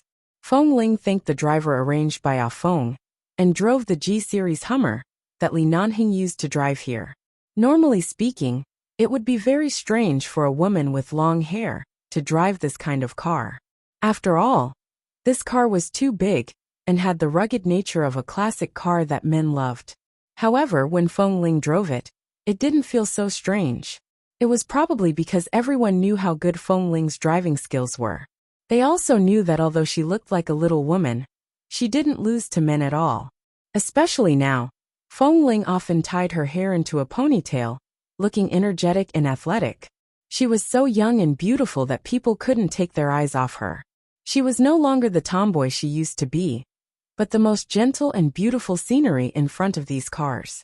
A few black Hummers followed behind the G-Series Hummer and sped along the road in Los Angeles.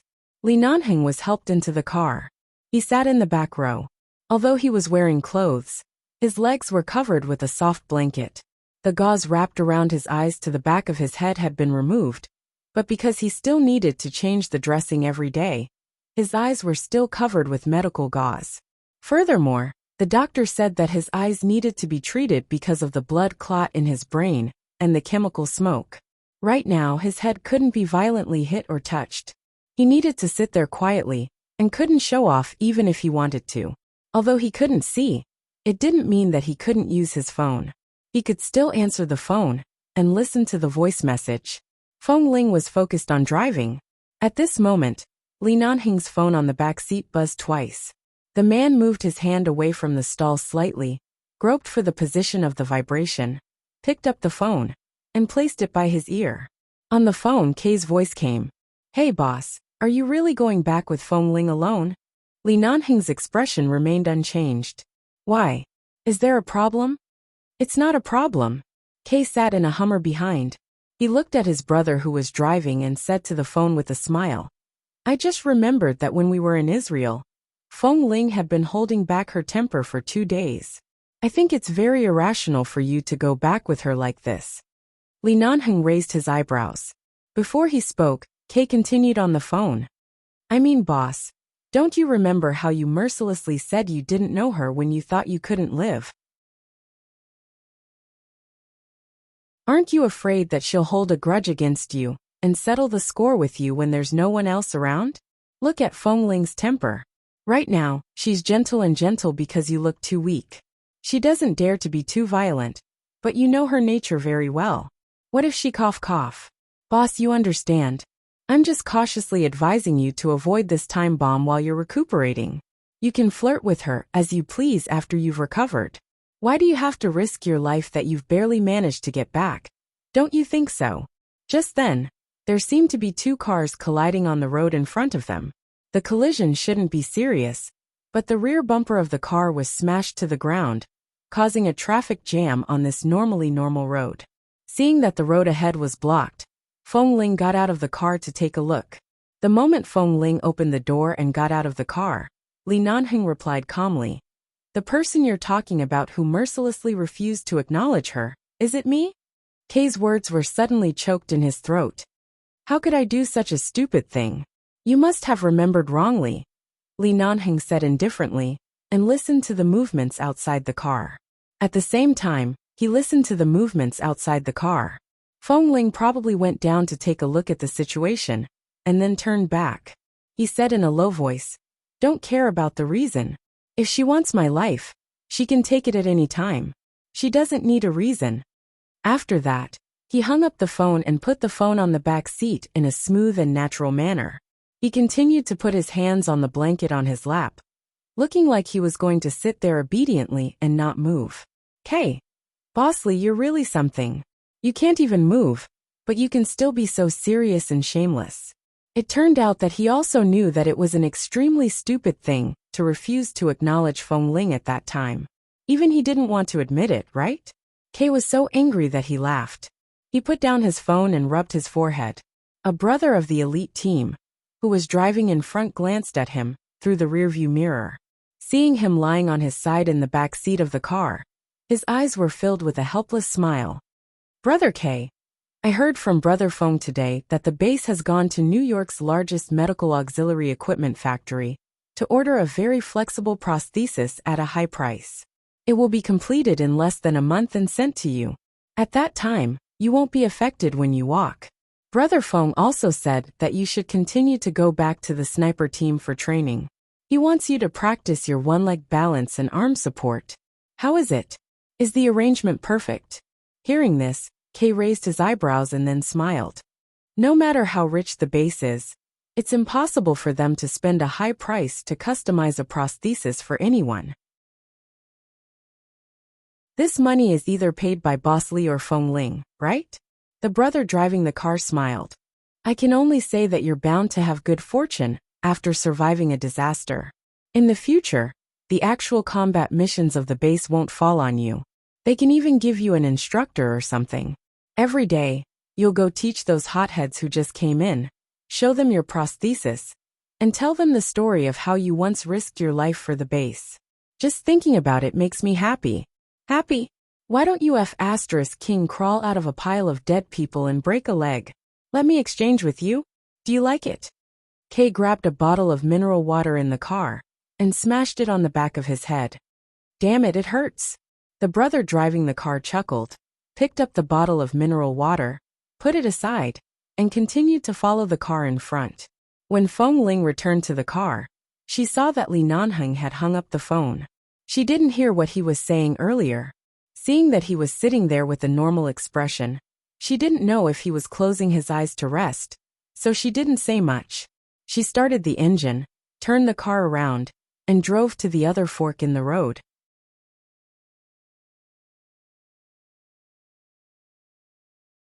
Chapter 1382.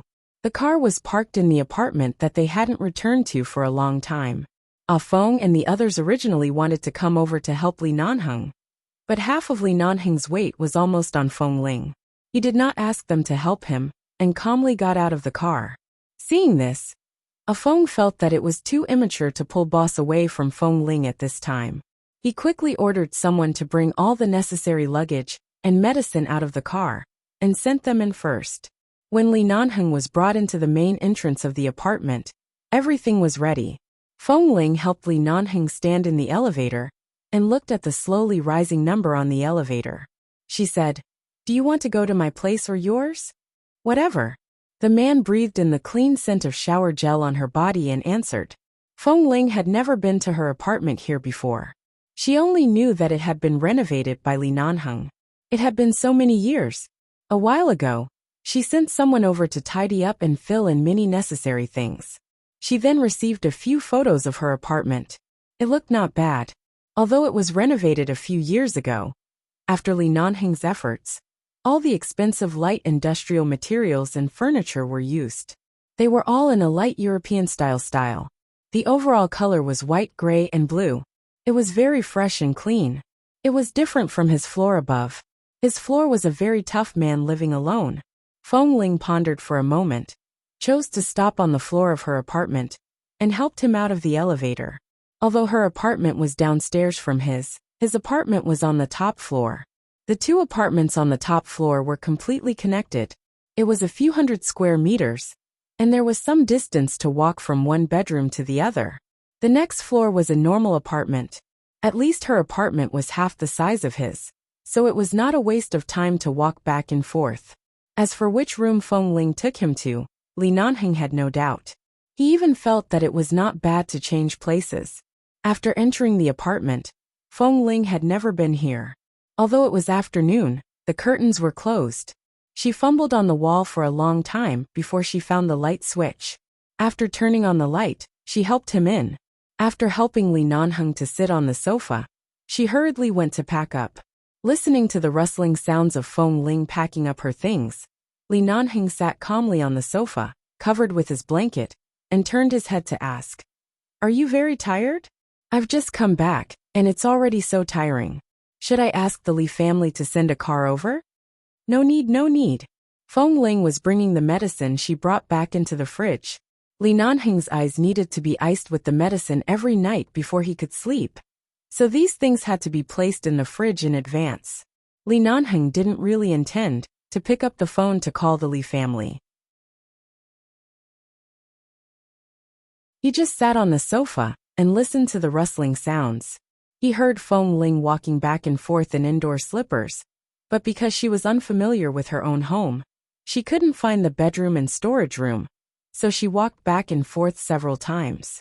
He heard her sigh helplessly, and then continued to busy herself. Li Nanheng slowly curved his lips. "Are you hungry?" Feng Ling had already begun to pack her and Li Nanheng's luggage.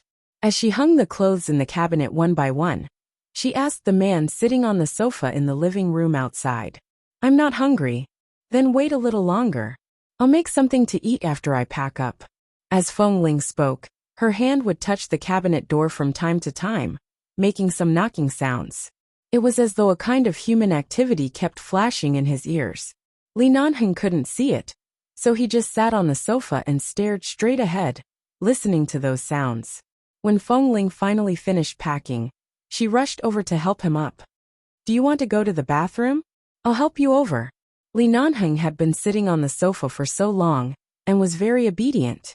Because of his obedient performance, Feng Ling instinctively felt that she could take him to the bathroom once. Although it was Han Jin and the others who helped him to the bathroom in the hospital a while ago, she basically didn't interfere much. However, as soon as she finished speaking, her voice was choked in her throat. Then she saw that Li Nanheng's facial expression seemed to have changed. Upon closer inspection, his facial muscles seemed to be trembling slightly, as though he was holding back his laughter. She pursed her lips and glared at him, but thinking that he couldn't see that she was glaring at him, she simply retracted her gaze and looked in the direction of the bathroom awkwardly. "I'll help you to the bathroom, and help you find the location of the bathroom and the toilet. This way, you can go by yourself in the future." Speaking up to here, she added, "When I called someone over to clean up this place, I specially told them not to leave any messy things on the ground.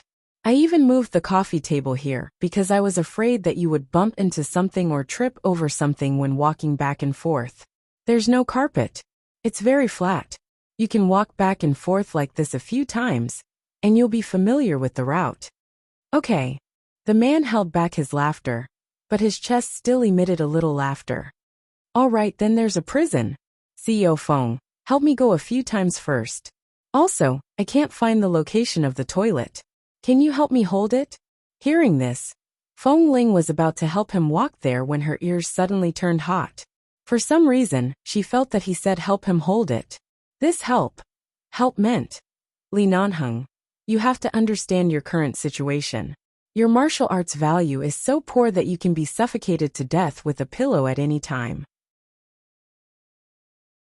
Are you sure you want to mess around in front of me? Feng Ling changed from supporting him to pulling him over. When they arrived at the bathroom door, she opened the door and gently pushed him from behind. Go in yourself. Walk 2 meters forward and then turn right. Walk another meter until you find a metal rod hanging a towel. In front of the metal rod is the toilet. Touch it yourself and you'll find it. After saying that, he directly closed the door of the bathroom. You just push me in like this. The belt on my pants hasn't been untied. Aren't you going to come in and help me? The door was closed, and the man's somewhat muffled voice came from the empty bathroom. Feng Ling's lips twitched, and she glanced at the door behind her. It's not like it's tied into a dead knot. Can't you open it yourself? Then there was no movement from inside. After a while, there was the sound of someone standing in the bathroom. Feng Ling turned her head and left. When she heard the flushing sound, she waited for a while. She guessed that he had already put on his pants, and then walked back to open the door. When she opened the door, she saw that Li Nanheng had accurately found the location of the sink, and was leaning against the edge of the marble counter to wash his hands.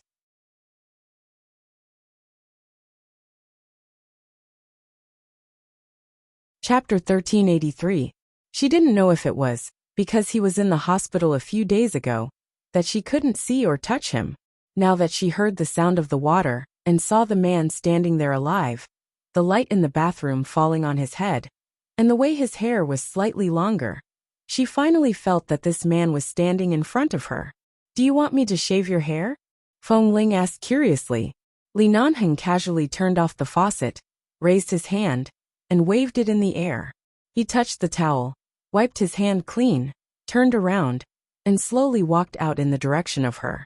Seeing that he was able to find all the directions and angles in the bathroom so quickly, Feng Ling took a step back in front of the door to give him space.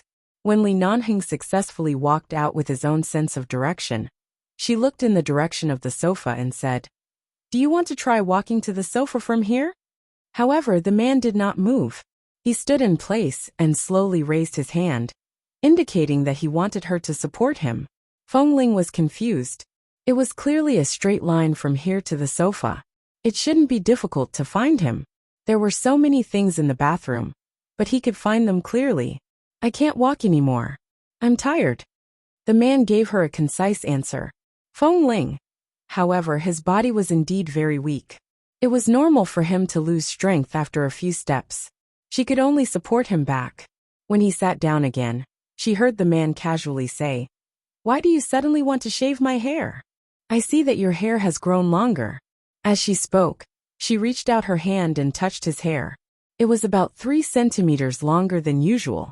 His usually cool hairstyle now looked inexplicably obedient.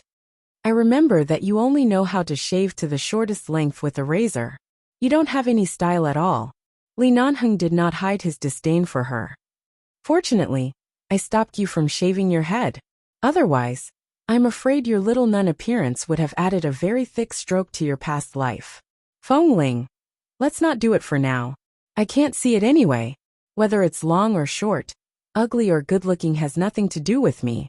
At most, it'll just be an eyesore for you. As Li Nanheng spoke, he fumbled to pick up the blanket on the sofa again. He consciously covered his legs with the blanket and said slowly, I'm hungry. There are no ingredients at home. Seeing that he was a patient, Feng Ling didn't argue with him. She secretly rolled her eyes at him and picked up her phone. I'll see if there are any fresh ingredients in the nearby supermarket. I'll ask them to send them up. Yes. After making the call, Feng Ling asked a few questions and then turned to look at Li Nanheng. What do you want to eat? Fish. Feng Ling paused. She apologized to the other side of the phone and hung up.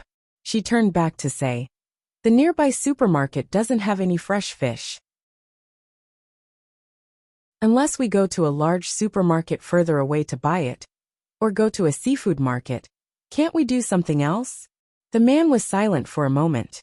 She didn't know if he was thinking about changing, or if he really wanted to eat fish.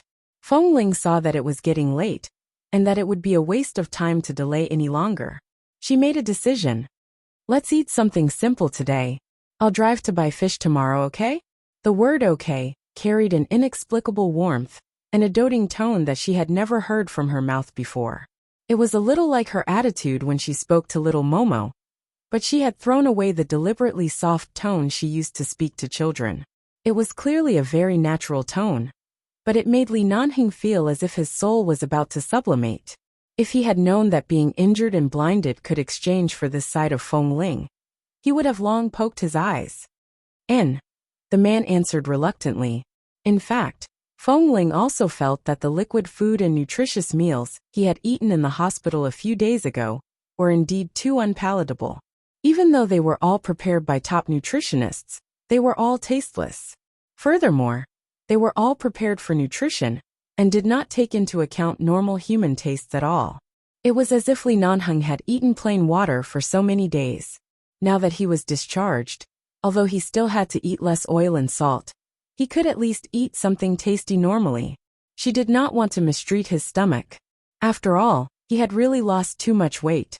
Compared to when he was still in Washington, he had lost at least 15 pounds. She had to feed him back these 15 pounds as soon as possible. In the evening, Feng Ling used the fresh ingredients delivered by the supermarket near her home to make a few dishes. Of course, they were all easy to digest with less oil and salt. While she was busy in the kitchen, her phone was still on the page of nutritional recipes and various recipes. After taking the medicine, Li Nanheng had already closed his eyes to rest on the sofa for several hours. Feng Ling asked him to go back to the bedroom to sleep, but he did not go. He only said that he would sleep more soundly if he listened to her busy movements in the kitchen. Feng Ling could not understand, but she let him be. After all, he did not have the strength to run outside by himself. Just as she finished cooking, Feng Ling washed her hands and walked out of the kitchen. At this moment, she heard the doorbell ring and rushed to open the door. However, as soon as she opened the door, she saw Xiao Su standing outside the door, holding 2 old hens in his hands. His expression was slightly twitching, as though he was very afraid of the 2 chickens in his hands. Why are you? Before Feng Ling could speak, Xiao Su quickly brought the 2 old hens in. As the chickens' feet were tied, they were not afraid that they would run away. They just fell to the ground and clucked. Feng Ling was a little dumbfounded by this scene. That cousin of yours, her name is Qin Shuk, isn't it? I don't know where she found my phone number, but she asked me to send you 2 old hens. She said that she wanted Boss Lee to drink chicken soup to nourish his body, in case you couldn't buy good chickens in those markets. She also said that she specially asked someone to go to the farm to find 2 fat and big ones. Then just these 2. With that, Xiao Su took a step back in disgust. I'm not even afraid of carrying a gun to the battlefield, but I've been afraid of these sharp-tongued things since I was a child. She actually asked me to send chickens over. Damn it. Feng Ling was looking down at the 2 chickens when Li Nanheng's voice interrupted from the sofa behind her. I'm recuperating, not in confinement. Why did you send me hens? Xiao Su chuckled. Boss, you have to be convinced. Your current state is even worse than others in confinement. Next time, I'll ask someone to get you 2 black chickens to nourish your blood. Look at your pale face. After so many days, you still look like a little boy. I'm afraid you're so weak that you can't even lift a chicken, ha ha ha.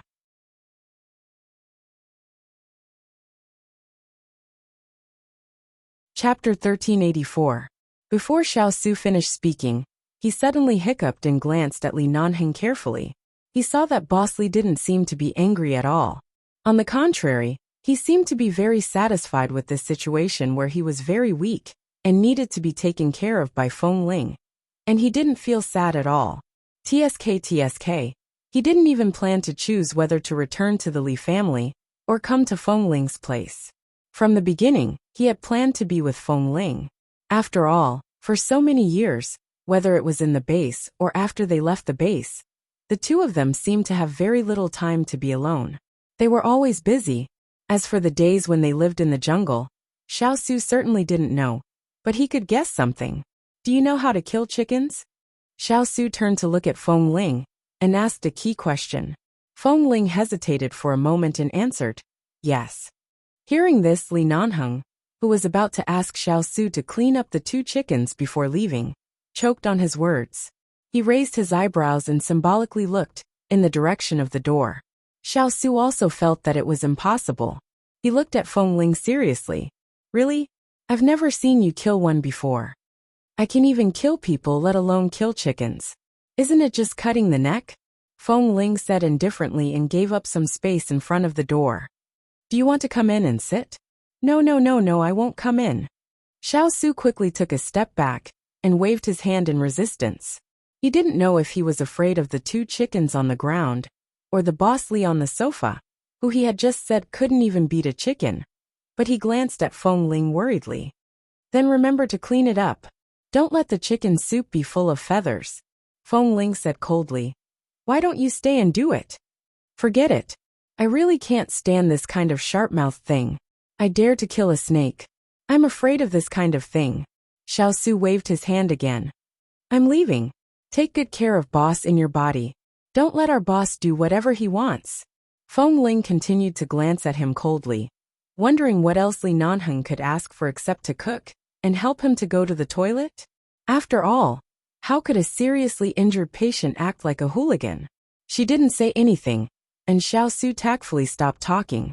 He wiped his nose and ran away as if there was oil under his feet. Feng Ling closed the door and bent down to pick up the 2 chickens. The 2 chickens probably knew that they were about to die. Their cackling became sharper and sharper. Feng Ling brought them into the kitchen. After that, Li Nanheng didn't hear any movement other than the roosters crowing. He was suspicious and was about to find the direction of the kitchen when he suddenly heard a few dang sounds, and the roosters crowing disappeared. Feng Ling clapped her hands, washed them and walked out. Their eyes met. She looked at him. What are you doing, Li Nanheng? It was easy to imagine the scene where she knocked the 2 chickens unconscious with some unknown object. Li Nanheng suddenly smiled and sat back on the sofa with a sigh. As expected of the woman I taught. Feng Ling glanced at him. Boss Li, who personally taught me how to kill people with a gun. Would you feel that my hands are stained with blood just because I knocked out 2 chickens? No. Li Nanheng chuckled. I'm just afraid that you're not decisive enough. If your hand is pecked by them again, my heart will ache. We're all ordinary people standing at the top of the food chain. No one is more noble than the other. It's just 2 chickens. After all, you still have to kill fish tomorrow. Feng Ling glanced at him. You still haven't forgotten your fish. Li Nanheng leaned back comfortably on the sofa. And I have chickens, fish, and a wife. I'm afraid this is the most perfect moment in my life. Feng Ling ignored his flattery and said, The food I just cooked is almost cold. Xiao Su didn't say to stay for dinner. If you don't eat, I'll eat by myself. Li Nanheng raised his hand on the sofa. I can't find the dining table. Feng Ling walked over to help him up. When the man was helped up, he seemed to be doing something. He turned his head and sniffed her neck.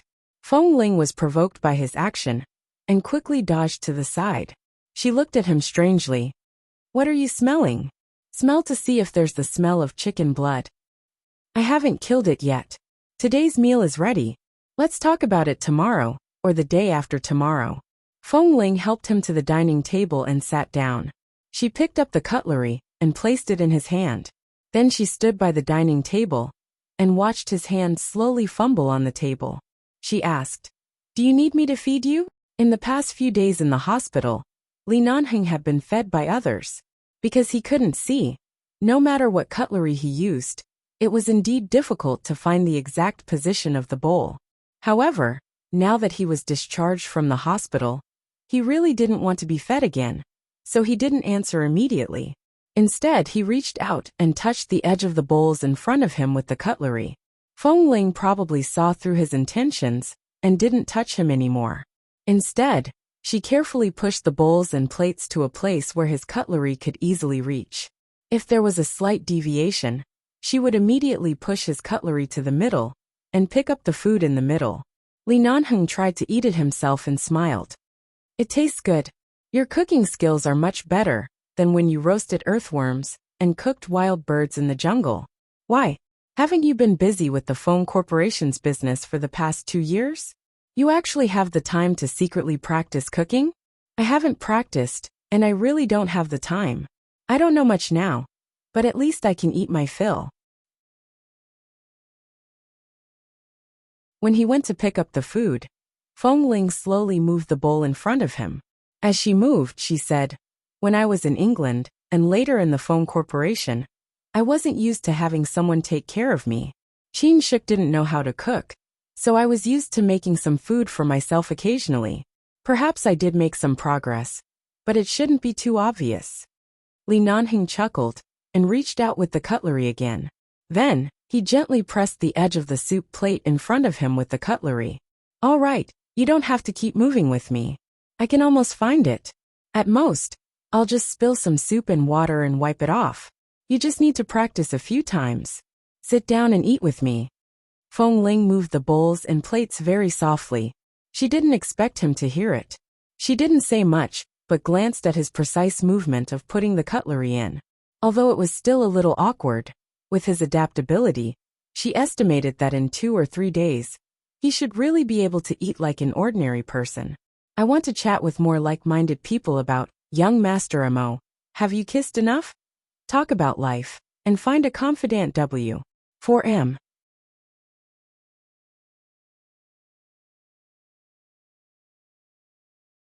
Chapter 1385. After the meal, Feng Ling carefully went to cut some fruits. They were all soft fruits such as bananas and grapes. She cut them into small pieces and placed them in Li Nanheng's hand. Right now, Li Nanheng was covered with a blanket and continued to sit on the sofa obediently. He held a small fruit plate in his hand, and there was a small fork of fruit on it. When he was stuffed over, Li Nanheng chuckled. When he heard Feng Ling turn around to busy herself again, he said, "Are you sure you want to take care of me like this every day? It's fine for 1 or 2 days, but I don't know how long it will take. I think it's better to hire an auntie to help you, the kind that works at a fixed time every day." Feng Ling did not answer. She had already gone to the bathroom to do something else. After she was done, she came out and seemed to have found the time to answer him. "There's no need for the time being. With the amount of medicine you take every day, and the rehabilitation exercises you need to do every day, I think you'll recover in less than half a year. Your physical strength has already recovered a lot. The rest is just the functions of your body. It's not like you can't get out of bed. There's no need to hire an auntie." Li Nanheng looked for her voice and turned his head slightly. "What are you doing? Eat some fruit first. Although I've already hired someone to clean up the house, I'm afraid it's still not clean. After all, everyone knows that you're a clean freak," Feng Ling said calmly. Feng Ling's tone was very normal as she said, "I'll disinfect the bathroom again. I'll help you take a bath later." "How can I be so clean freak?" Li Nanheng sighed. It was because he really couldn't see, but he knew that Feng Ling hadn't been idle since she came back. He raised his hand and waved at her. "Come here." Feng Ling didn't understand and walked over. "What's wrong? Come closer." Just as she was about to ask him what he was going to do, the man suddenly raised his hand and accurately held her wrist. As she was caught off guard, he gently pulled her, causing her to stumble forward. Subconsciously afraid that she would hurt him, she quickly raised her hand to support herself on the back of the sofa behind him. In the end, half of her body weight was almost pressed against him. She raised her hands weakly to support herself on the back of the sofa behind him. She lowered her head, and her lips almost hit his straight nose. The man took the opportunity to casually lean against the back of the sofa, slightly raising his head with an expression of enjoyment, as though he had been hit by the sofa. He slightly raised his brows. "What are you doing?" Feng Ling lowered her head and glared at him at such a close distance. "I should be the one asking you what you want to do." The man chuckled. "I asked you to sit down and rest for a while. Why are you pressing down on me?" Feng Ling looked at him speechlessly, but with a layer of gauze in front of her eyes. She couldn't see his eyes, so she could only step back without saying anything. However, the back of her waist suddenly tightened. The man had probably gathered all the strength in his body on that arm, and firmly tied her up. This time, even though Feng Ling sensed it and was prepared, she was still pressed against him by his sudden strength. This time, Feng Ling lowered her head, and her nose almost hit his collarbone. She quickly tilted her head slightly, and her lips brushed against the man's carotid artery. She could feel the obvious frequency of his artery under his warm skin. Li Nanheng lowered his head and kissed her forehead. Feng Ling was about to break free from him, but because of his sudden kiss she paused. She did not move but only whispered, "I'm pressing against your wound. Doesn't it hurt? It's already healed. It'll be fine after some rest. You're not heavy. It doesn't hurt at all." The man hugged her tighter. "I said I wanted you to take care of me, because I just want to be alone with you. There's no need to be so busy. I'm just blind, not paralyzed in bed. There's no need to be so meticulous, N?" Feng Ling was silent for a while before she softly responded with an N. She did not dare to speak again, because as soon as she spoke, her lips would brush against his carotid artery. The real frequency of his beating made her heart tighten. She could feel his vitality at all times and feel that he was alive in front of her. "Sit down and rest for a while. I can take a shower myself." "We'll talk about this later," Feng Ling said softly. Feng Ling said in a low voice. She couldn't stand being pressed against his neck, and quickly pushed back.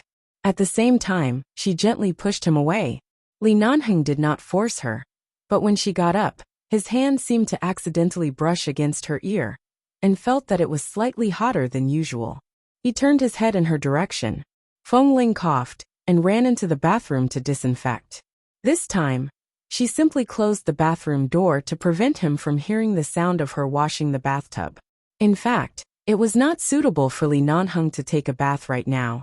Feng Ling weighed the pros and cons for a long time. Even though the bathtub had been disinfected, in the end, she only let him take a simple shower. The bathroom was too hot, and it was not good for his body or the recovery of his wounds. Although the wounds had healed, there was only a thin layer of new skin on the surface. He could not soak in a hot bath for too long. Li Nanheng's current physical strength was much better than when he had just returned to Los Angeles, but he had also fixed his sleeping time and biological clock in the hospital every day. Thus, before 9:30 p.m., he was brought into the bedroom by Feng Ling. Feng Ling tidied the soft blanket on the bed, helped him sit down, and lay down. Even though Li Nanheng wanted her to rest early, Feng Ling said that she would wait a while because she had not showered and changed her clothes.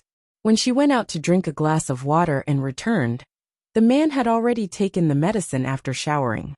Due to the medicine, he had already fallen asleep. Feng Ling gently closed the door, not wanting to wake him up. The next day, Li Nanheng was woken up by a series of dang-dang sounds. It was not a shock, but at least he knew where he was even when he was asleep. He knew that he was in Feng Ling's apartment. In the end, there was such a sound early in the morning. The man opened his eyes. It was still dark, but after applying herbal ice to his eyes last night, his eyes were no longer covered with gauze. He tried to find his way in the darkness, lifted the blanket, and got off the bed. He fumbled in the bedroom for a long time and turned around. In the end, his legs still hit a single sofa very close to the bedroom door. The sound of the collision was not loud, and his body did not fall down. However, Feng Ling heard the noise outside. She threw down the half-slaughtered chicken and quickly walked back. She pushed the door open and saw Li Nanheng groping in the air. "I want to chat with more like-minded people about young Master Mo. Have you kissed enough? Talk about life. And find a confidant W. 4M.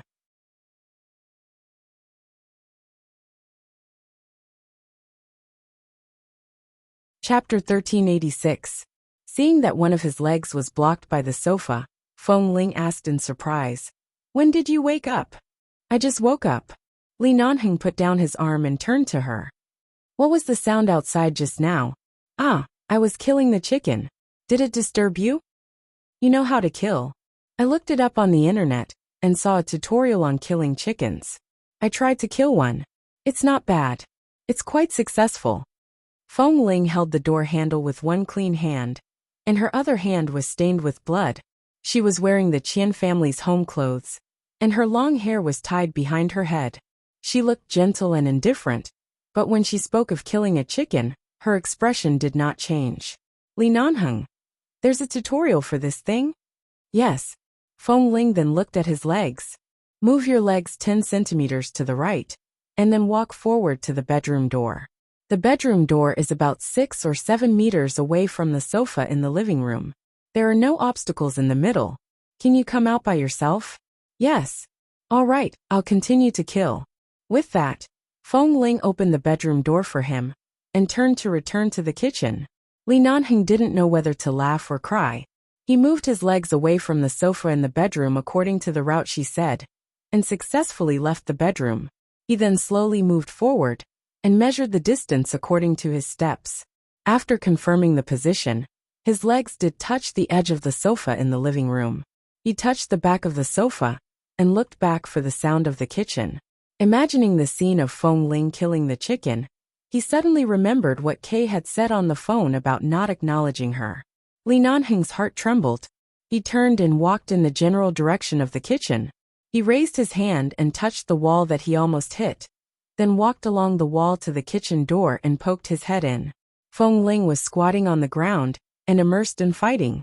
Hearing the movement, she turned back and saw Li Nanheng with a pair of unfocused eyes looking at her. His inexplicable desire to survive made Feng Ling's eyes twitch. Do you need help? Li Nanheng asked.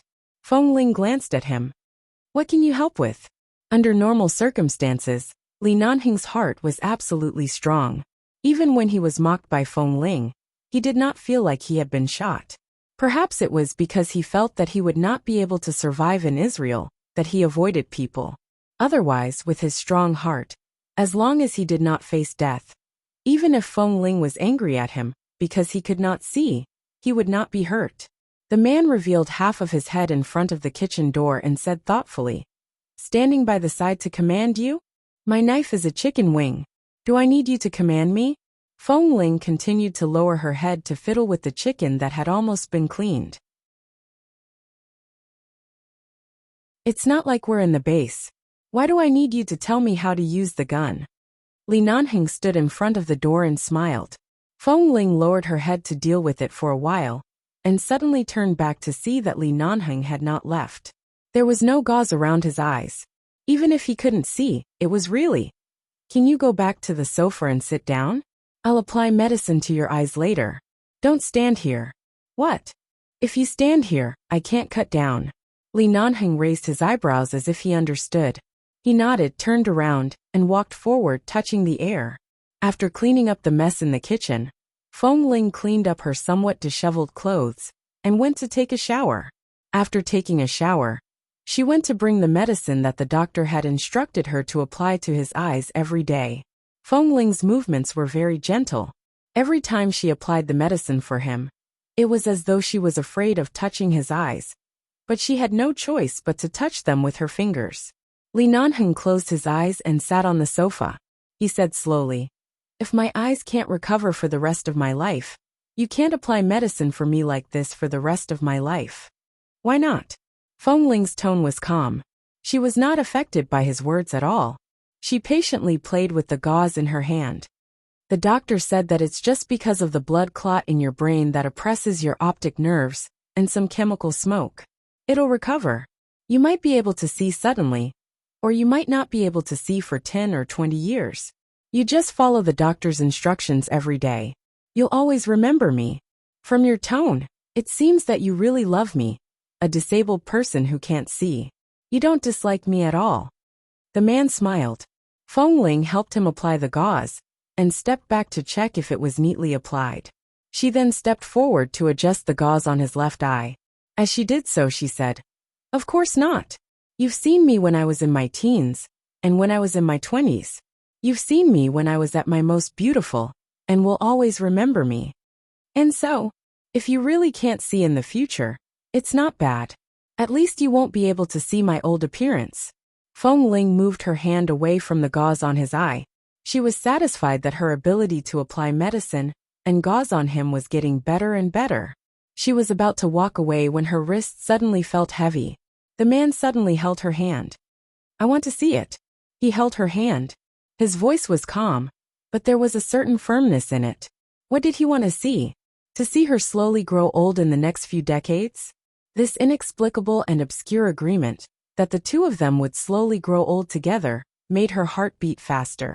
Feng Ling lowered her eyes to look at the hand he was holding. She composed herself for a moment and said, "There's something you haven't answered me." "What?" "About Tming and the 1 billion yuan financing. How did you know that these were the two things I wanted to do the most? Including the clean funds left by Tming, which could be used to fill the Feng Corporation's treasury, and use for emergency funds. Everything happened to help me. Did I really say something to you after I drank too much?" Li Nanheng curved his lips slightly and released his hand from her wrist. He calmly tugged the thin blanket on his leg up. "Don't you know what you're like after you drink too much?" "Of course not." Li Nanheng smiled. "At that time, you hugged my leg and called me hubby. You softly begged me to help you get rid of Tming and Fengmingi. You begged me to help you get rid of Tming and Fengmingi. You begged me to help you settle the 1 billion yuan financing. Seeing how you begged me, I couldn't bear to do it. After leaving the resort, I did it. Feng Ling." She turned to look around and suddenly looked in the direction of the kitchen. Li Nanheng raised his brows. "Why aren't you speaking? What are you doing?" Feng Ling's face was expressionless. "I'm looking for the knife I used to kill the chicken." Li Nanheng. "Huh. Dash. I just noticed that I actually have double monthly votes again. It's the end of the month. Dads with monthly votes, please pamper me. I want to chat with more like-minded people about, young Master Mo, have you kissed me enough? Talk about life, find a confidant W. 4M.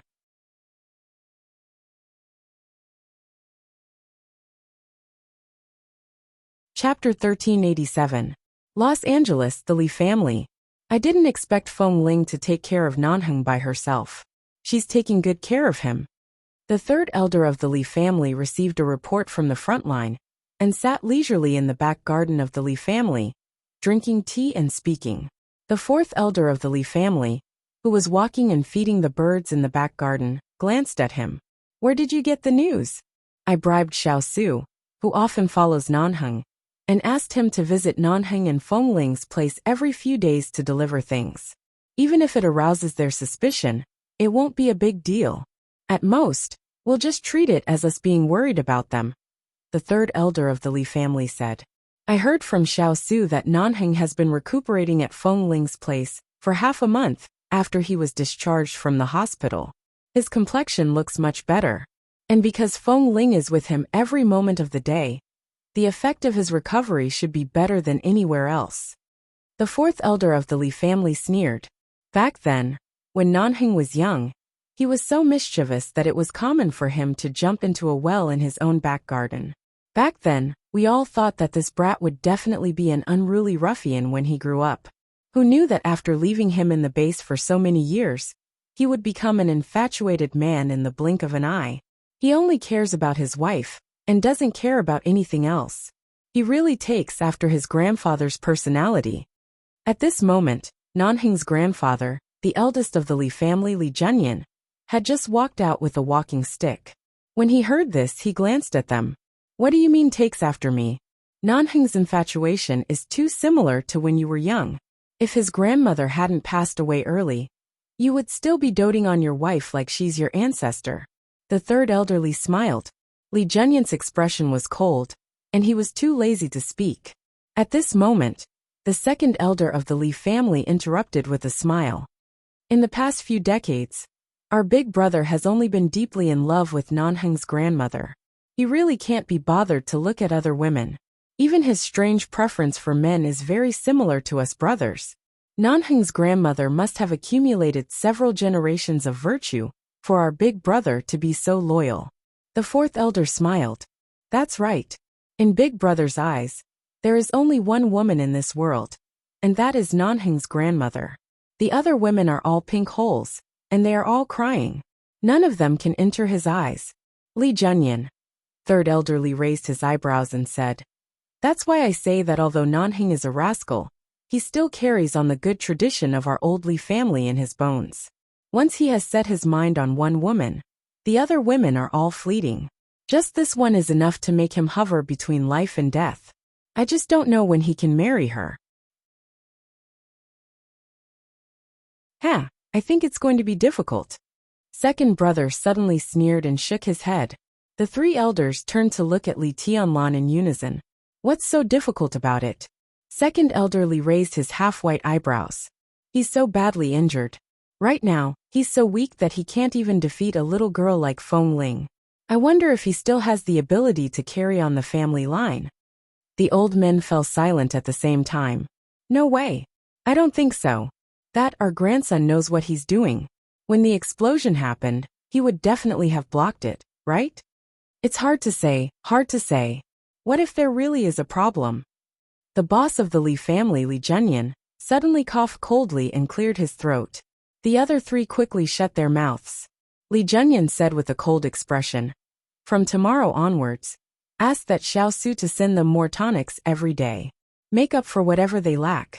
Sea cucumber, deer penis, bull penis, and all sorts of things to strengthen their vitality and nourish their kidneys." In the morning, Feng Ling did the same thing as she did every day. She applied medicine on Li Nanheng's eyes and massaged his head to relieve the pressure on his optic nerves caused by the blood clots.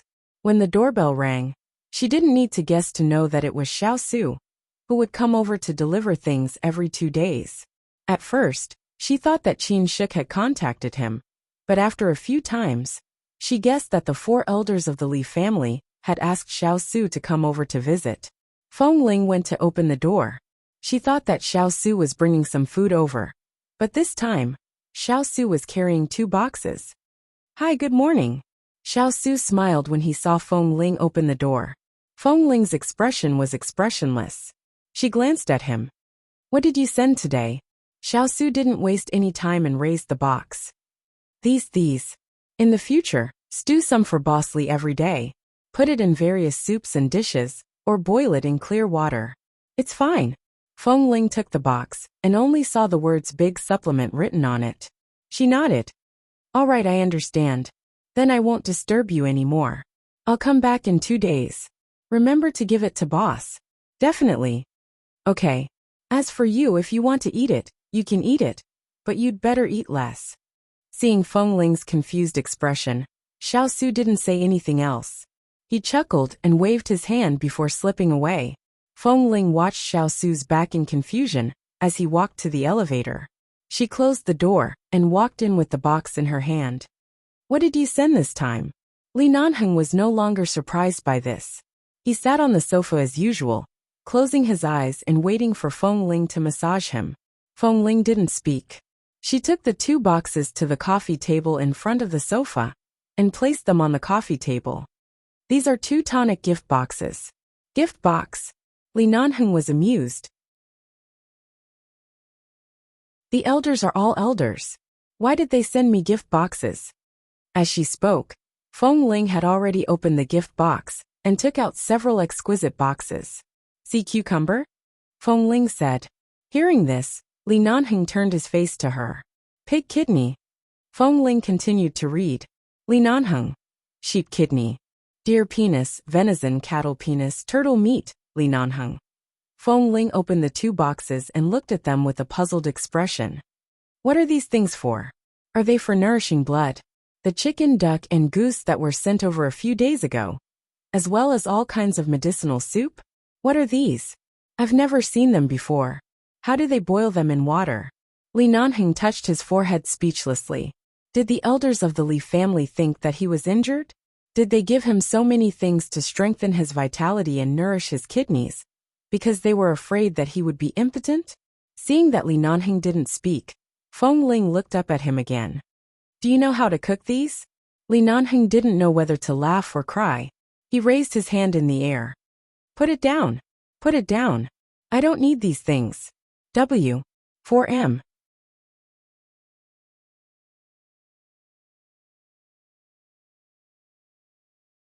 Chapter 1388.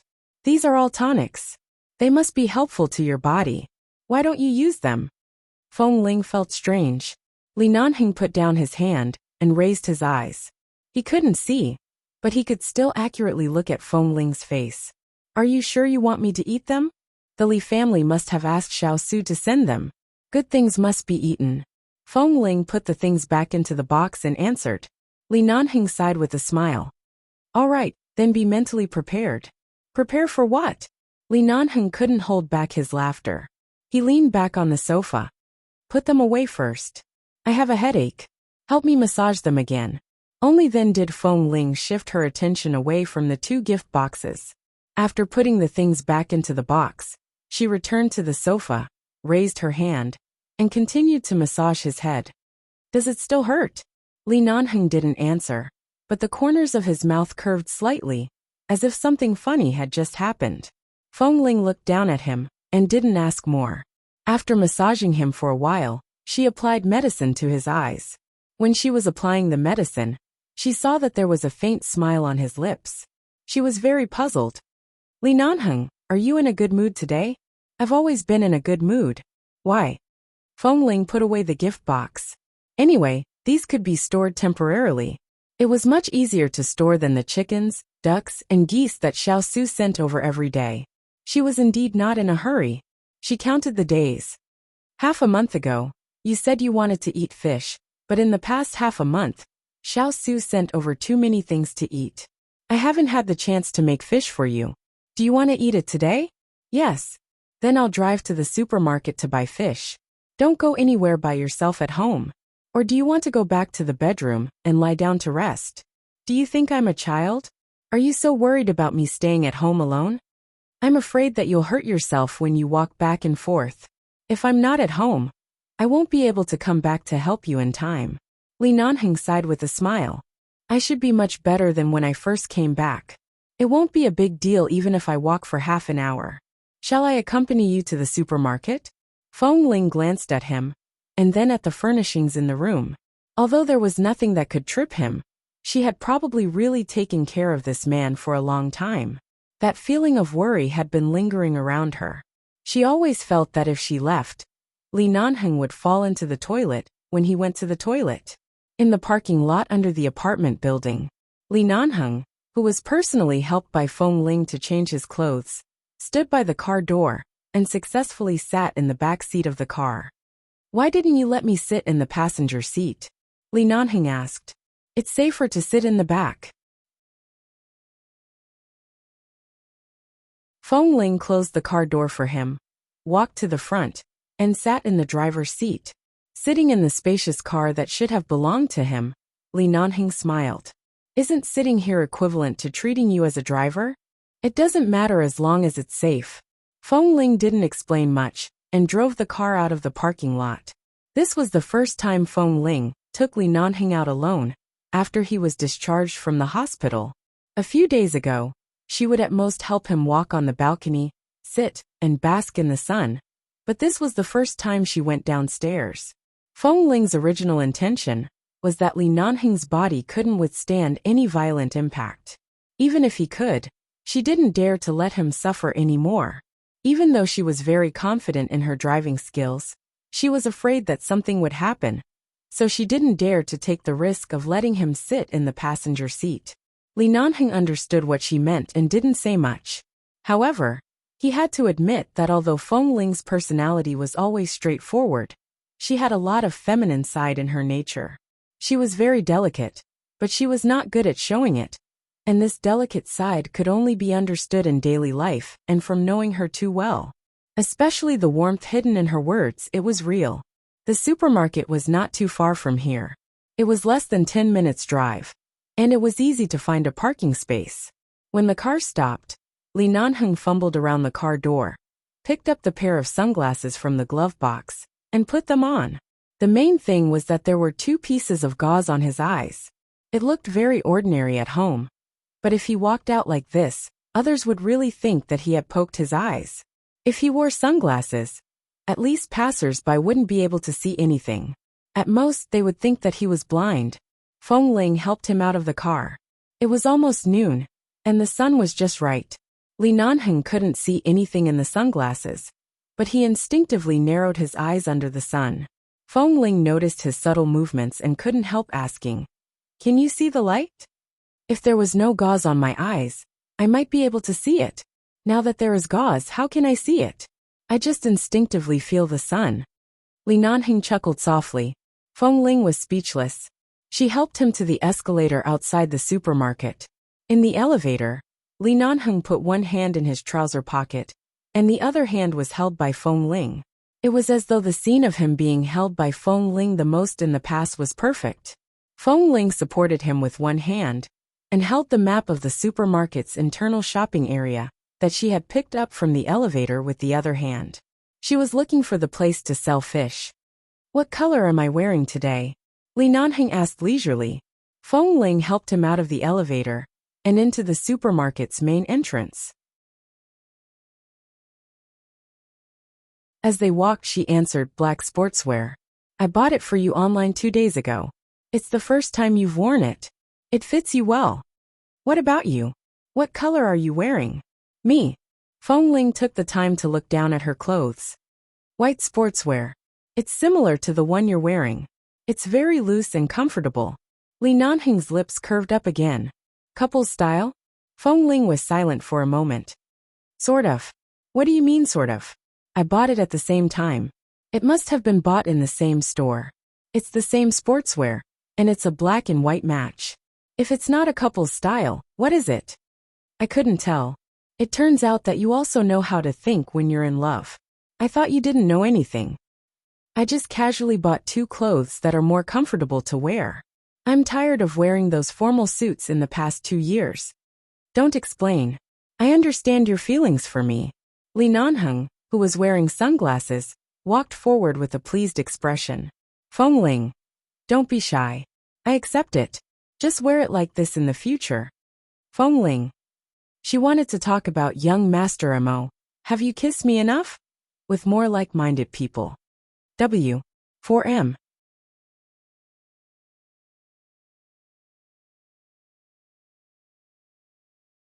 Chapter 1389.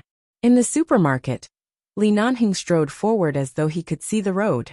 There was clearly someone pushing a shopping cart in front of him, but he almost bumped into it.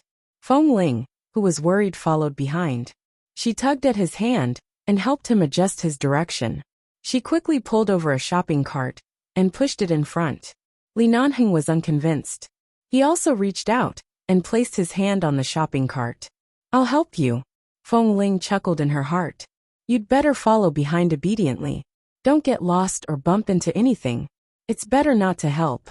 Although she felt this way in her heart, in order not to hurt Li Nanheng's slightly inflated heart, she endured it. After all, it was not suitable for her to shop for too long with a disabled person. Feng Ling wanted to quickly buy the fish and various ingredients she needed. She walked forward directly, and her speed was a little fast.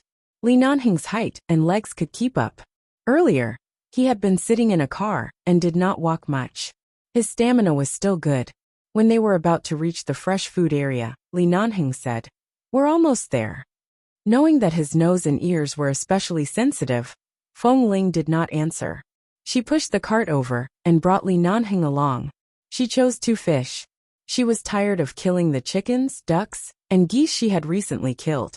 So she asked the staff in the supermarket to help her clean the fish. While waiting for the fish, she pushed the cart to buy some ingredients. And she also bought some snacks for Li Nanheng, some peanuts, longan, red dates, and so on. Of course, what Li Nanheng could not see was that these things were sold at the counter for women's menstrual supplements. Otherwise, he would have chosen to buy them elsewhere with a livid face. After walking half a circle in the supermarket, Li Nanheng's face was not red or out of breath. It seemed that his recuperation these past few days was indeed very effective. Perhaps the supplements he had eaten were also good. From this, Feng Ling considered the tonics in the 2 gift boxes at home. She thought that in a few days, she should find time to put those into the soup to nourish him. The things the Li family asked Xiao Su to send were definitely not bad. They were all very nutritious. He was about to go to another area. When he passed by the liquor area, he suddenly turned his head and sniffed. "Is there a liquor cellar here?" Coincidentally, there were a few tall wine barrels by the side. There were also people selling wine there. Feng Ling glanced at them and said without hesitation, "Don't think about it. You can't drink it now." Li Nanheng, who had been forced to quit smoking and drinking for a long time because of his injuries, was quite pained. "It smells like red wine. Isn't it good for the body to drink less red wine?" "I definitely won't let you drink it. Just give up." Li Nanheng. Forget it. He couldn't see right now. When he left, he didn't even bring his wallet or phone. If Feng Ling left him here in a fit of anger, he would probably go begging on the streets. In front of Chief Feng, who was in charge of food, clothing and finances, he didn't want to drink anymore. However, before she walked out of the liquor area, a person who brushed past her suddenly stopped. Feng Ling. Hearing that voice, Feng Ling only found it familiar at first, but before she could figure out who it was, Li Nanheng's face darkened, and he put on a cold expression. Feng Ling turned to see Qiao Fei, who she hadn't seen for many years. Beside Qiao Fei was a young lady dressed in beautiful clothes. It seemed like they were chatting and laughing as they pushed the shopping cart over. It should be girlfriend. Feng Ling immediately smiled politely at Qiao Fei. Long time no see. Qiao Fei was also very surprised to see her in Los Angeles. In the past few years, he hadn't asked about her, but he had heard that she had returned to the Feng family and went to the Feng Corporation.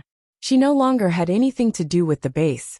Looking at Feng Ling, whose long hair was tied behind her head, and who was used to wearing sportswear, Qiao Fei's eyes lit up. However, it was clear that he was no longer as infatuated and thirsty for her as he used to be. He only smiled and said, "Yes, it's indeed been a long time. Why did you suddenly return to Los Angeles? Shouldn't you be in New York?" Before he could finish speaking, Qiao Fei's gaze landed on the cold-faced fiend standing next to Feng Ling. He was startled. "Boss Li." Before Feng Ling could explain, Qiao Fei raised his brows again. "You're still wearing such thick sunglasses in the super room. Boss's lifestyle and taste in recent years have changed a lot?" Feng Ling chuckled. "No, his eyes are. And I'm happy." Li Nanheng pushed the car beside her, indicating for her not to speak carelessly. At the same time, his voice was cold and emotionless. "Feng Ling." The young lady beside Qiao Fei asked him something in a low voice. Qiao Fei smiled and said something to her warmly. He then turned to look at Feng Ling. "I'm going to visit my girlfriend's parents tonight. I still need to buy some gifts. I don't have much time, so I won't disturb you. Shall we have a drink another day?" "All right." Feng Ling nodded at him. Another day. Hearing the words another day, Li Nanheng's expression turned even colder. Qiao Fei politely said something to Feng Ling, and then walked away with his girlfriend. Feng Ling was about to continue pushing the shopping cart forward. However, before she could push it, she saw that Li Nanheng's expression was filled with the words, "I'm not happy." "What date? Have you forgotten the rule that people from the base can't meet frequently after they leave?" Li Nanheng's voice was cold. Feng Ling rolled her eyes at him. "How many years has it been? Is it worth being jealous over this?" "Didn't you see Qiao Fei with his girlfriend?" "I didn't see it," Li Nanheng said honestly. Feng Ling. She was so angry, but she couldn't vent her anger. "Then you should have heard it. He said he was going to see his girlfriend's parents.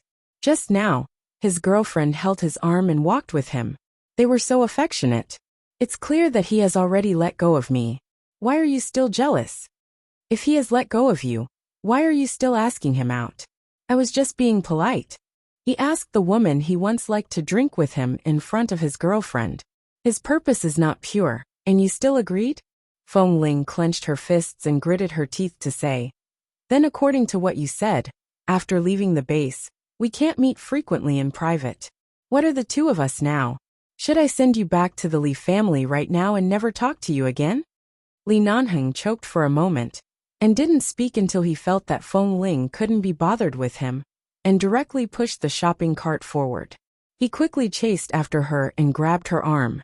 "This is not the same. I'm leaving the base with you. There is no distinction between the two of us. We are one. It's different from the surname Qiao, surname Dou and surname Mao. Go away."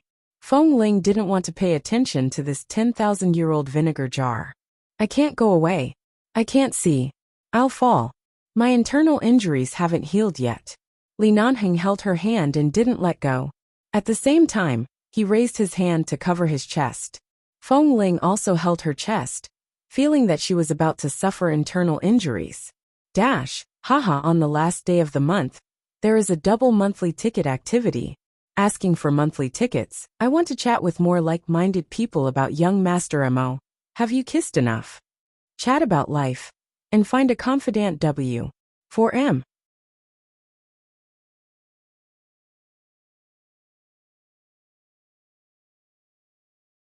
Chapter 1390.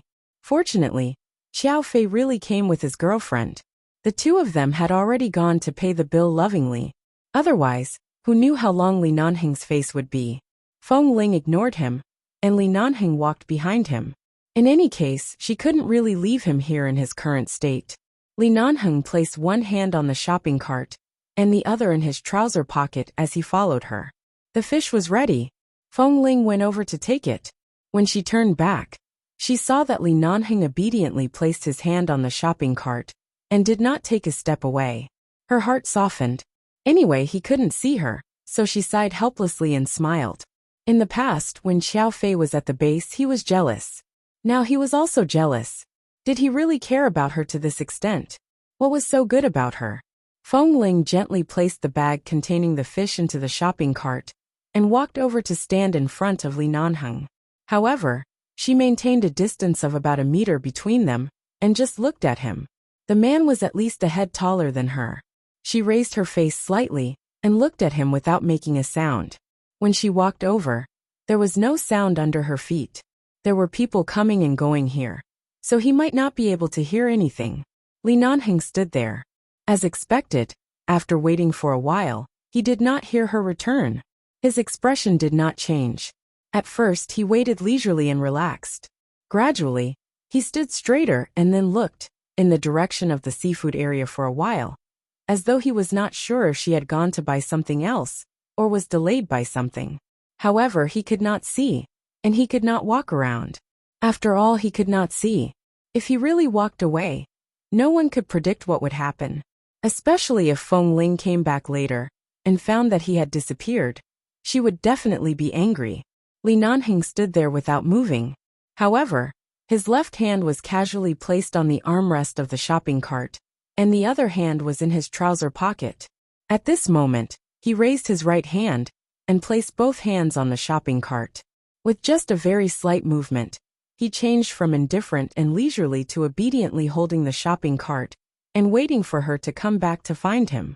Feng Ling found it somewhat funny.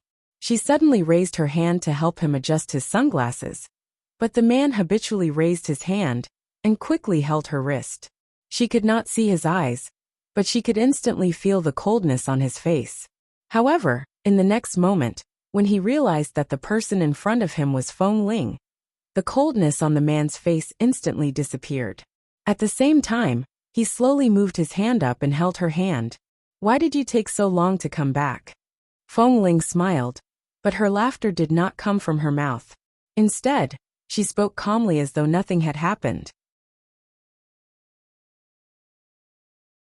"I bought some other things earlier, and was delayed for a few minutes." Li Nanheng's expression had relaxed, but he did not let go of her hand. "Are you going back now?" Feng Ling did not shake him off. She only curved her lips into a smile, and pushed the shopping cart with him to the checkout area.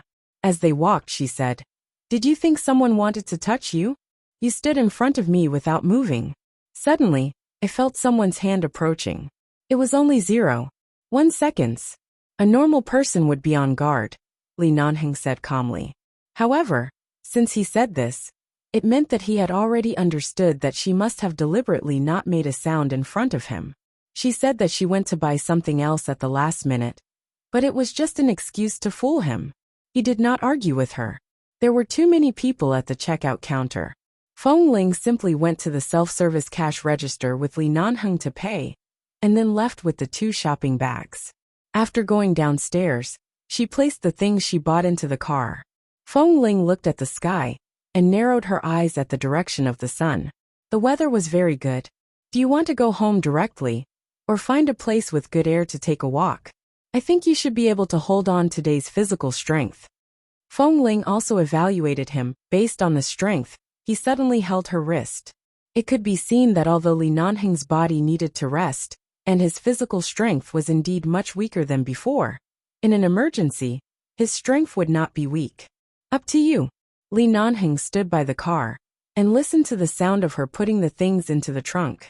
He also looked in the direction of the warm sunlight and turned his face. As if feeling that the weather was really good, he said, "Is there an amusement park on the way back?" After all, Li Nanheng used to go to that apartment often, and he did know the various buildings and facilities nearby better than her. It seems so. I didn't pay much attention. Let's go to the amusement park for a walk. Feng Ling couldn't figure it out. The two of them were adults. Why didn't they find a park suitable for walking and basking in the sun? Why did they go to the amusement park? However, it seemed that the amusement park happened to be on the way back. They didn't even need to change the direction of the car. It was just on the way back. It was very convenient, so she didn't object. All right, then let's go for a walk. Li Nanheng smiled. Feng Ling glanced at him again and found that after this man was injured, perhaps because he couldn't see, his smile was no longer so annoying. He would always smile a little softer and more restrained because there were too many invisible uncertainties in front of him. He was clearly still the same person, but he seemed to have become a little more cautious in some unnoticeable habits. This caution came from his eyes. He had never said that he minded whether he could see or not, but no one would feel comfortable in the darkness every day, not knowing whether it was day or night. Feng Ling closed the trunk, reached out to take his arm, helped him to the car door, and opened the door. Let's go, get in the car. Let's go to the amusement park. Li Nanheng seemed to be a little reluctant to part with the warm sunlight outside the car. After entering the car, Feng Ling helped him open the back window. Anyway, it was not cold, but the weather was not hot enough to turn on the air conditioner in the car. After driving all the way to the amusement park, Feng Ling found a place closest to the main entrance and parked the car.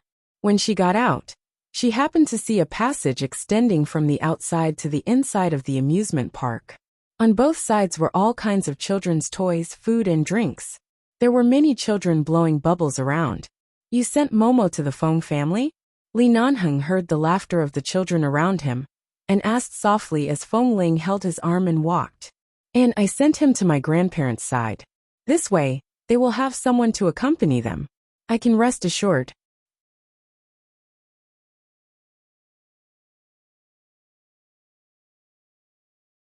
Chapter 1391. At this point Feng Ling said, I saw Dr. Wen last time. Li Nanheng did not say anything.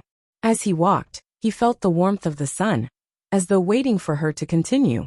He doesn't know about little Momo's existence, does he? Li Nanheng did not speak at first. After a moment he said, I only know the gist of it. Wen Lecheng isn't someone who will complain to others about everything. I don't have much contact with her in private. I only heard some gossip from some relatives of the Li family, who have dealings with the Wen family. So you don't know why she chose to take such a step? You don't know why she hid the existence of the child?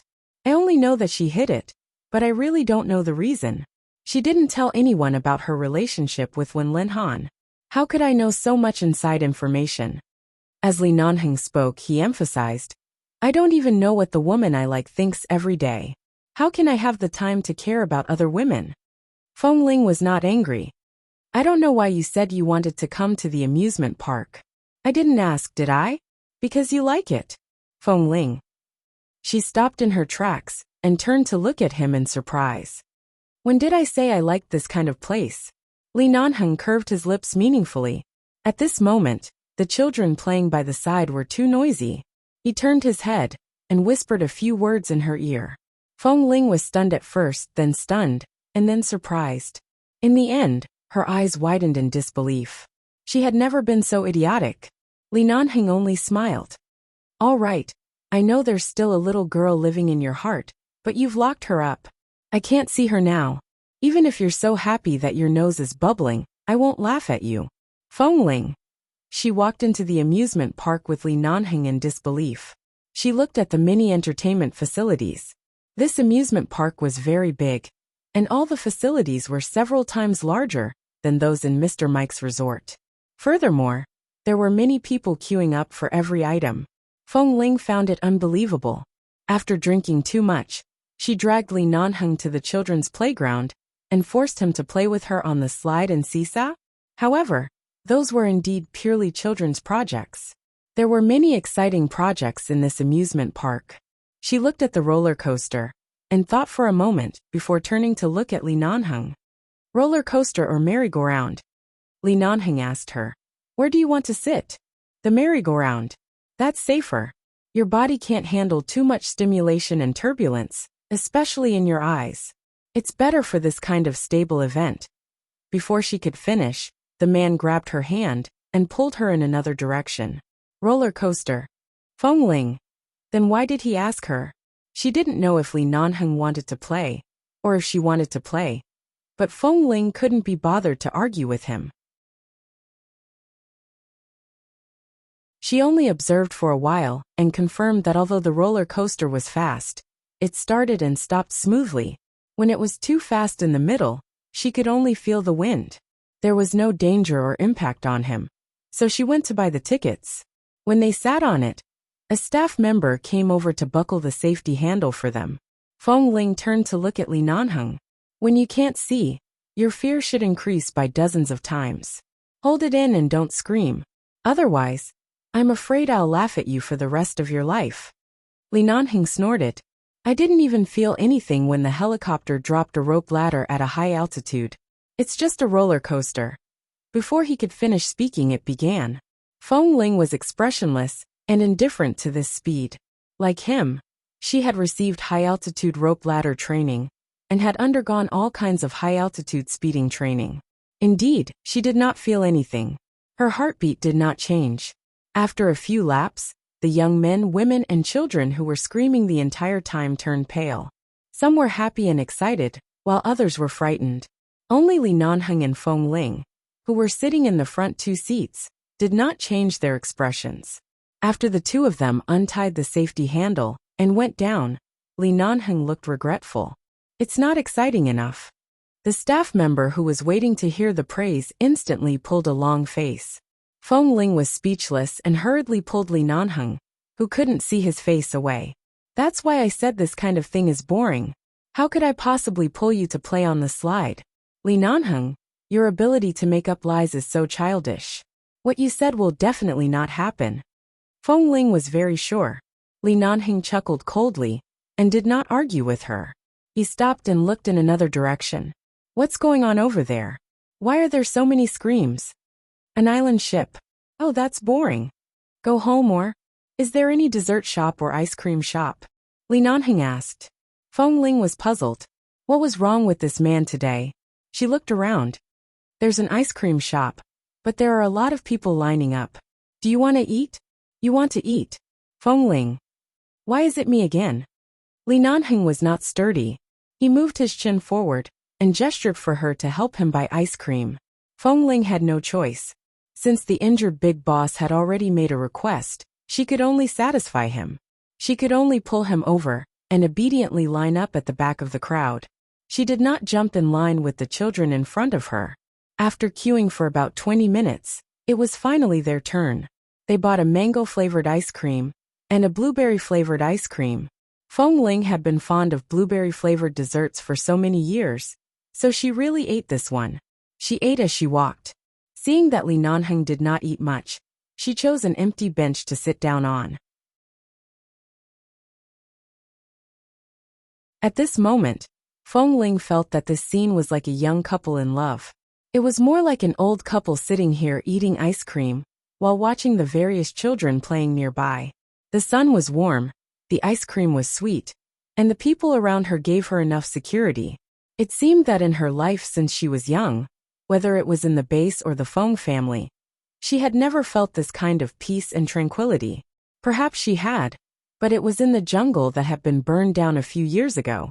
As she dug into the ice cream in the cup, she said, "There's news about Kay's customized prosthesis. He'll be able to stand up in a few days. I reckon he'll be able to jump over to visit you." What? Are you worried about my eyes again? Li Nanheng chuckled disapprovingly.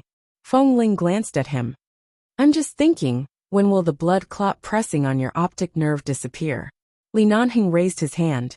He did not need to fumble in the air and accurately held her shoulder. There's no rush. He has a prosthesis. Don't I still have you as my eyes?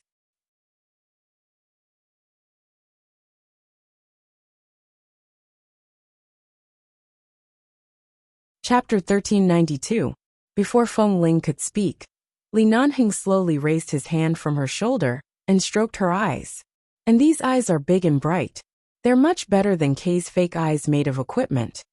Feng Ling raised her hand and was about to pull his hand down, but the man did not let go. Instead, he caressed her eyes and nodded in satisfaction. The bones around the eye sockets are also so good. Even when you grow old, you'll still be a beauty. After being teased for some reason, Feng Ling found that every time she wanted to say something seriously, she couldn't do anything to him. On the way back, Feng Ling brought Li Nanheng into the barber shop and asked someone to tidy up his hair. In the end, the trimmed length was the same as before. It was not a particularly short buzz cut, but it was not as long as a few days ago. In short, it was very energetic and good-looking. When he walked out of the barber shop wearing sunglasses, he looked no different from usual. His complexion had long recovered, except that he was slightly thinner than before. A few days ago, Feng Ling had said that Kay would probably come to visit in a few days. In the end, she was right. The day after Kay put on the prosthetic leg, he spent a day getting used to it. Then, he happily left the wheelchair in a handsome suit and came with the brothers of the sniper team. At that time, Li Nanheng was sleeping in the bedroom. After taking the medicine at noon, he had to sleep for 2 hours because of the medicine. He was already used to it. At 2 o'clock in the afternoon, he was woken up by the laughter outside the living room. He casually tugged at his somewhat fluffy and messy hair and walked out of the bedroom while feeling the air. Originally, Tam, Lin Cheng, and the others were sitting in the living room, chatting and laughing. When they suddenly turned around and saw Boss Li, especially since Boss Li's eyes were not bandaged, they didn't know if he could see them with his eyes open. They instinctively kept quiet. The atmosphere immediately became tense, and they didn't dare to make any noise. Feng Ling was packing up the various fruits and gifts that Tam and the others had sent over.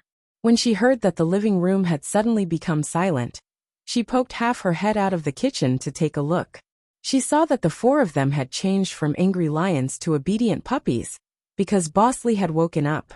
They all quickly raised their hands to their mouths and gestured for them to be quiet. Feng Ling sighed and smiled.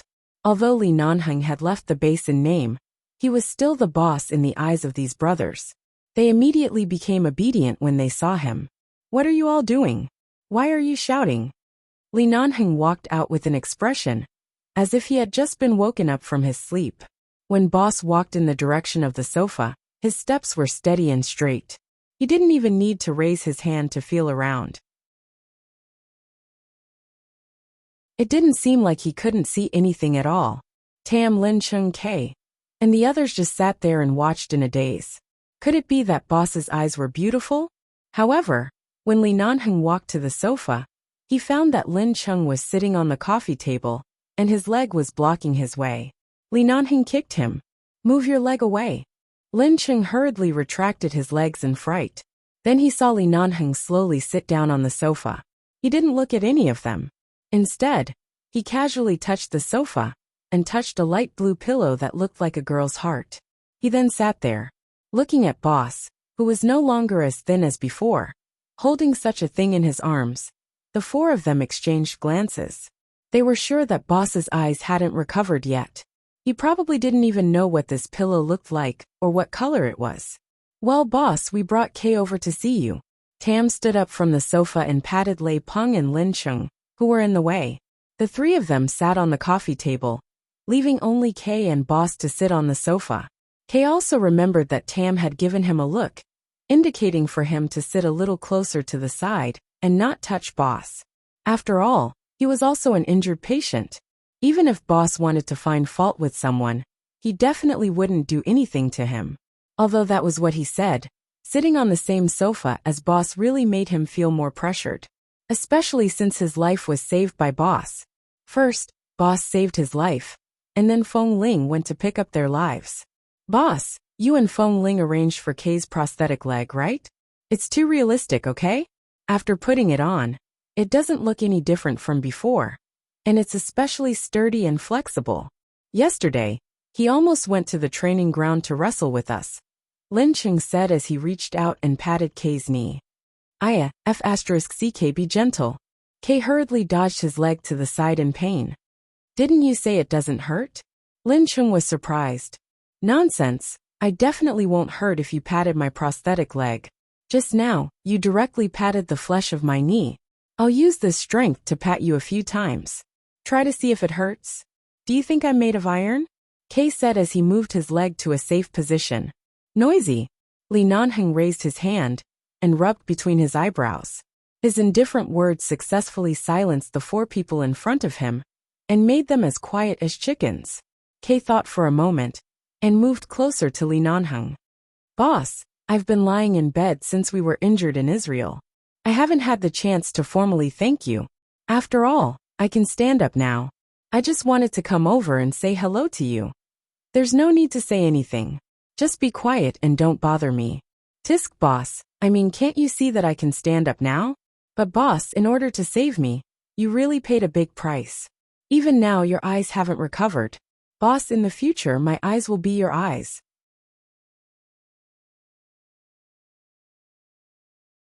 When you need me, I'll come. Or if medicine is developed to a certain extent, I'll dig out my eyes for you. Perhaps because Kay's words were too bloody, the living room fell silent. Li Nanheng frowned, his expression somewhat disdainful. Really, boss, my eyesight is very good. If I dig it out for you, I think you can. Don't. Li Nanheng raised his hand in resistance and pushed Kay's head away. With your shifty-eyed appearance, you still want to put your eyes on my face? Do you know what it means to ruin a face with a pair of eyes? My perfect face can't be ruined by those eyes of yours. Dash. Today's candy has been delivered. Happy Labor Day holiday. The first day of May seems to be during the double monthly votes campaign. Begging for monthly votes. Ah. 1 vote becomes 2 votes. Don't miss it. Dads. Begging for monthly votes to extend my life.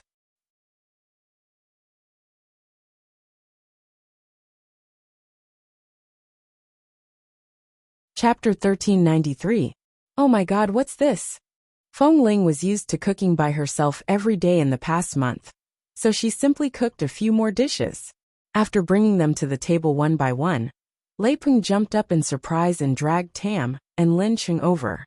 Our little Feng Ling is going to show off her cooking skills. Sure enough, women are different. If you really study cooking carefully, you will soon learn it. Tam reached out and quietly grabbed a piece of meat and stuffed it into his mouth. He was amazed by the delicious taste and hurriedly picked up a tissue to wipe his hands. Les Feng Ling glared at him when she came out and found him eating with his hands. In the end, when Feng Ling came out, she saw that Li Nanheng was still sitting on the sofa, disdaining Kay's various organs, from his eyes to his neck to his mouth, and finally, even his fingernails. Facing the boss he had always admired and now his savior, Kay was still very touched. On the dining table, the dishes that were originally filled with dishes were now inexplicably missing something. Either a few prawns were missing from one dish, or a few pieces of meat were missing from another dish. However, it seemed that the cutlery had not been touched. The others were also standing by the table with serious expressions. Feng Ling's expression was a little strange. She looked at them carefully. Tam waved at her with a smile. Ha! When will the meal be ready? Soon, right away. After speaking, Feng Ling turned to bring out the last medicinal soup she had just learned. When she walked to the dining table, she saw that there seemed to be 2 less prawns on the table. She turned to look at the culprit, Tam, and saw that he secretly clenched a tissue in his hand that he hadn't thrown away yet. She was angry and amused. If you are hungry, sit down and eat. Why are you standing there? I'm waiting for you to serve all the dishes. Although I have eaten your food before, it's rare for it to be so sumptuous. Seeing that he couldn't hide it anymore, Tam chuckled and quickly sat down.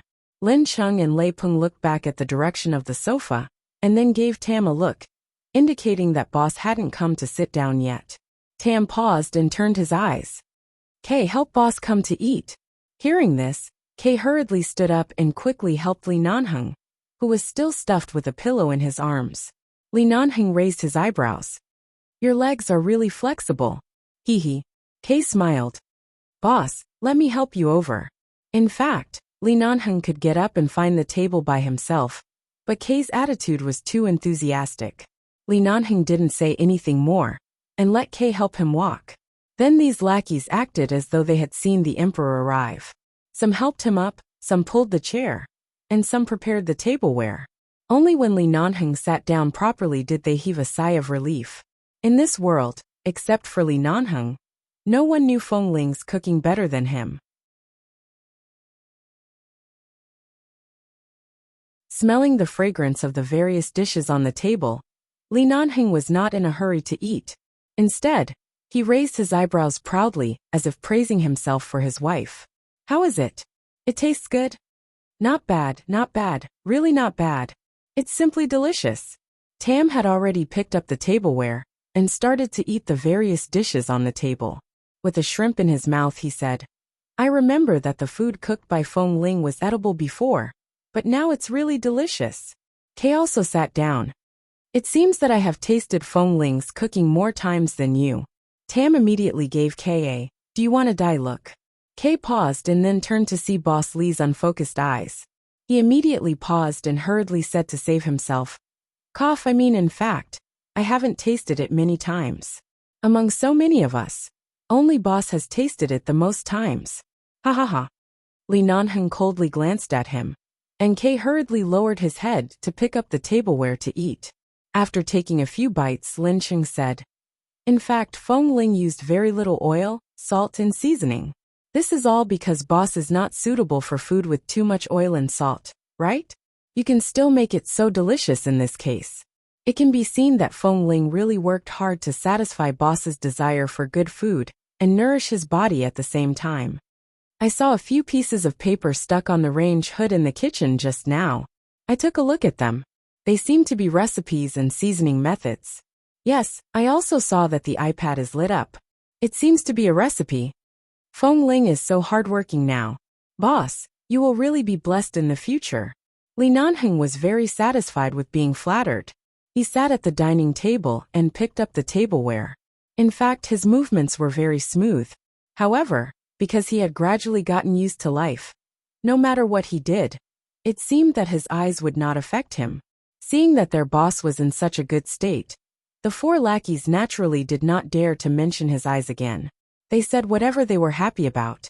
They even mentioned that when their boss had an accident in Israel, because the people sent by the base really could not find their boss, on the day they announced that there was no need to go to Israel again. Ah Feng sat alone in front of the small silver plates of the deceased brothers in front of the base hall, and cried for an entire night. When everyone found him the next morning, he was still lying on the ground with a few bottles of wine that he had gotten from Han Jin beside him. He reeked of alcohol, and when he was helped back he kept saying, Boss, when are you coming back? Boss, come back to see me. Boss, give me a dream. Completely destroying his usual calm image. Li Nanheng listened expressionlessly. The base doesn't have unlimited resources, especially the elite search and rescue team. If there's an official mission, we still have to go out.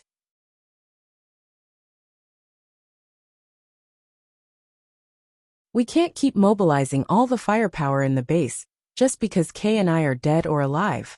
It's not easy for him to persist for so long, but for the sake of the overall situation of the base, it's understandable that he stopped sending people to search and rescue. If I were him, I would make the same decision. Speaking up to here, Li Nanheng said lightly, didn't you guys return to the base because you made up for your crimes? Yes. Tam immediately raised his eyes. Boss, you know? Li Nanheng was calm and composed. No matter what, it was you guys and Feng Ling who went to find me and Kay. If you don't give you a chance to make up for your crimes, Ah Feng, the current person in charge of the base, can scram. Hee, I knew that, boss. You look cold and kind. You're loyal to us.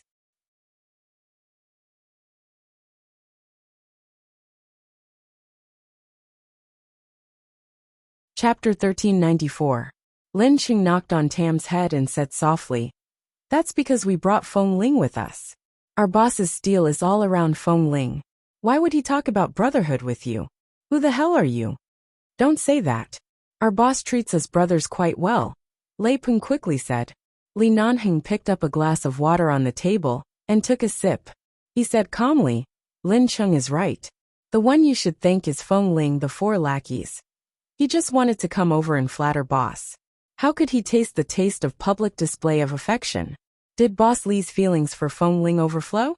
Did he love her to the point of insanity? He didn't even want their brotherhood, and only wanted Feng Ling. Feng Ling had already walked over and sat down beside Li Nanheng. She asked casually, What are you thanking me for? Thank the heavens, thank the earth, and thank Feng Ling for letting boss find his desire to live. Lei Peng said vaguely as he picked at the dishes in his bowl. Feng Ling glanced at him strangely, and then saw that the others were choked by the dog food. She simply ignored them, and habitually scooped a bowl of medicinal soup, and placed it in front of Li Nanheng. Drink more of this soup. It's good for nourishing your energy and blood. By the way, I haven't made the things in the 2 gift boxes that Xiao Su sent last time. Coincidentally, there are many people here today. Why don't you all stay tonight, and I'll make those things for you to eat. The 4 lackeys still didn't know what the so-called gift boxes were. Before they could reply, Li Nanheng had just picked up the bowl and was about to drink the soup. He paused and almost spat it out. He forced himself to swallow the medicinal soup in his mouth. There's no need. I don't think they'll stay that late, Li Nanheng said coldly. Although these 4 lackeys had nothing to do in the afternoon and wanted to stay here for a while longer, when they heard Boss Li's cold hint, none of them dared to answer Feng Ling but said, Yes, don't bother. We have to go back to the base in a while. We don't have to bring our share for dinner. That's right. Don't bother. We have to return to the base in a while. We don't have to bring our share for dinner. That's right, we'll be leaving soon. Seeing that they spoke in unison, Feng Ling did not say much. She said, I think boss doesn't like the things in that gift box. There were several times when I wanted to make it, but he refused. Why don't I bring it back for you? Wait, I'll go get it for you. What is it? Kay asked curiously. Feng Ling was about to stand up when her hand suddenly sank. Li Nanheng raised his hand and accurately held her hand. He then firmly pressed her back to the chair by the dining table. Sit down. You don't have to give it to them. I'll eat. Feng Ling glanced at him. Last time, you said that you didn't want to eat it. There aren't many tonics that taste good. When have you seen me take the initiative to take medicine? They can't stand things that are too nutritious. Li Nanheng's voice was strangely cold and hard. He forcefully held Feng Ling and prevented her from showing them those things. Seeing that he insisted, Feng Ling did not stand up again. She looked at the 4 lackeys and felt that it was not good to let them go back empty-handed. However, since boss had already spoken, the 4 of them definitely did not dare to take anything away, so she could only give up. After the meal, the 4 lackeys who wanted to sit here for a while left very cooperatively. Before they left, they helped Feng Ling clean up the dining table and kitchen. They were all very clean and nimble. Then they left happily. The house finally returned to its usual silence. Feng Ling simply hugged the iPad and sat on the soft ground in front of the floor-to-ceiling window in the living room. She used the iPad to discuss matters with the heads of the various departments of the phone corporation in New York. Although she had the intention of handing the phone corporation to Qin Shuk, and the 2 elders of the Feng family were not particularly opposed to this, Qin Shuk did not want to take the lead. She only did all the urgent matters at hand, but she was used to handing over more matters that needed Feng Ling to decide to her. As a result, Feng Ling still had to communicate with the company when she was free. Every day, she would repeat the same thing endlessly, which was to persuade Qin Shuk to let her take over the Feng corporation. After all, Qin Shuk was a relative of the Feng family. She was very kind and filial to the 2 elders of the Feng family. She had grown up in front of them and was no different from a granddaughter. After failing to persuade her again, Feng Ling smiled helplessly and typed another line of words on the iPad. At this moment, Qin Shuk changed the topic. Is Li Nanheng by your side? Feng Ling paused and turned back to look at Li Nanheng, who had walked over from the sofa and was sitting cross-legged next to her. Earlier, she was busy talking to Qin Shuk. Although she felt that he had come, she did not pay much attention. Now, she realized that he was very close to her and was sitting on the same soft carpet as her. The sunlight outside the window landed on the two of them. She replied, "N, when are you two going to get married?" Feng Ling held her chin with one hand and looked at the line of words on the iPad screen. She then turned to look at Li Nanheng beside her. When the sunlight landed on his body and face, his eyes, which were not covered with gauze, subconsciously narrowed slightly. "Right now you are very sensitive to light. The doctor said that if you can maintain the condition of being able to see light, it means that the blood clot that oppresses the optic nerve is not stubborn," Feng Ling said softly. Li Nanheng looked out of the window. "Really?" "Qin Shuk asked me when I will marry you," she said again. Li Nanheng's brows moved slightly, and he turned his face to her in surprise. "You can't wait?" Feng Ling held her chin with one hand and gently tapped her face with her fingers. Her voice sounded very normal as she said, "Qin Shuk is asking me. I'm just relaying her question." "Then what are your plans?" Li Nanheng leaned his body slightly toward her. His tall figure was by her side, and his slightly narrowed eyes were close to her head. When the sunlight landed on his eyes, she realized that this man's eyelashes were actually very long. They were warmly illuminated by the sunlight. Although he could not see, he instinctively blinked a few times.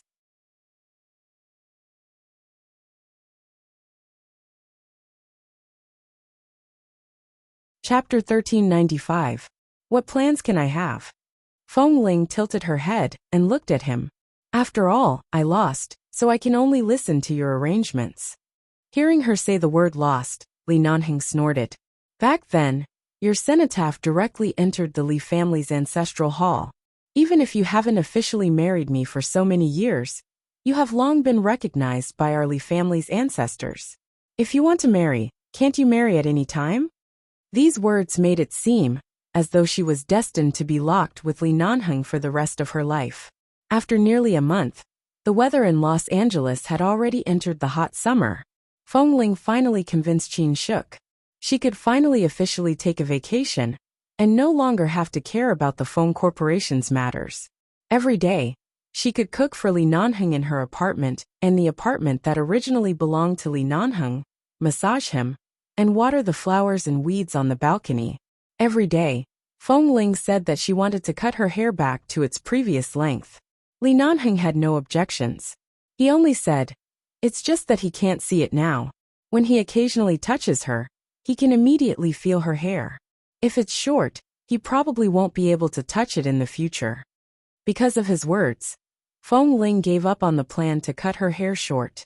Every day, she simply tied her hair behind her head.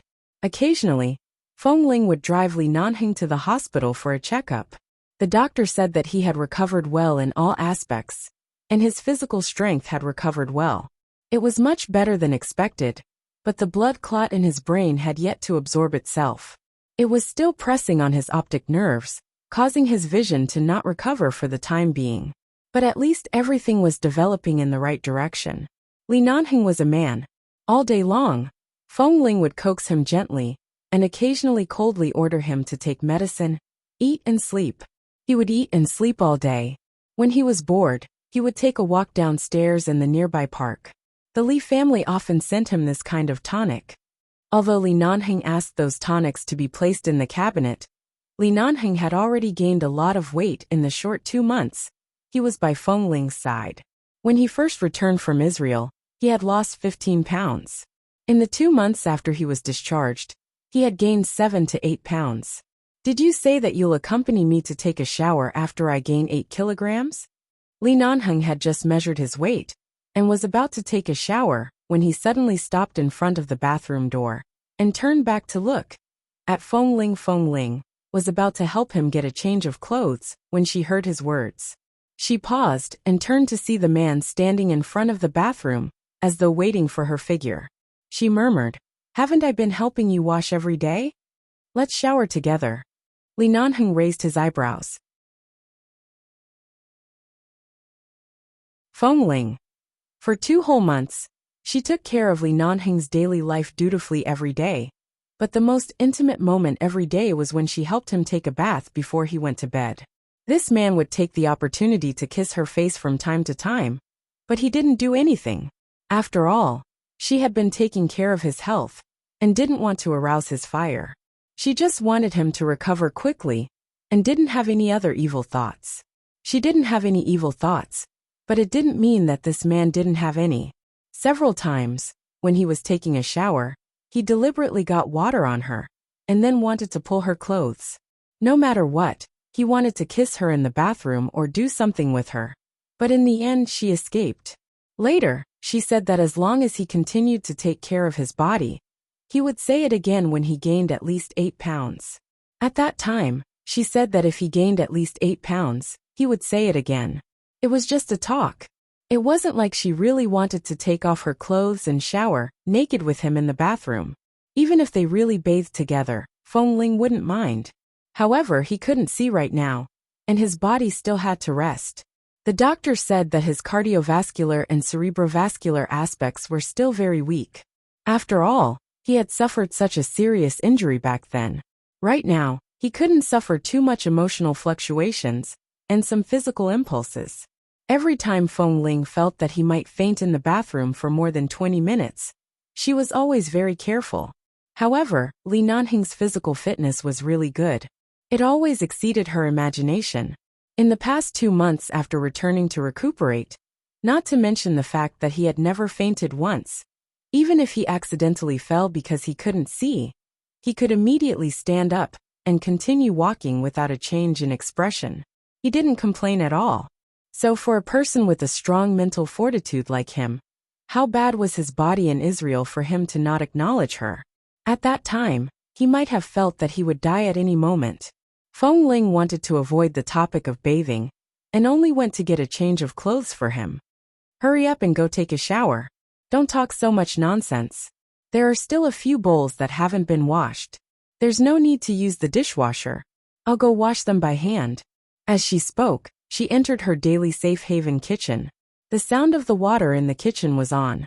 This place was some distance from the bathroom, so Feng Ling didn't listen carefully. However, she had just finished washing a bowl and was quickly wiping the water on it with a cloth towel when a tall shadow suddenly pressed against her from behind. She glanced at the shadow on the wall in front of her and didn't say anything until the man accurately found her and hugged her from behind. I told you to take a shower. Don't move.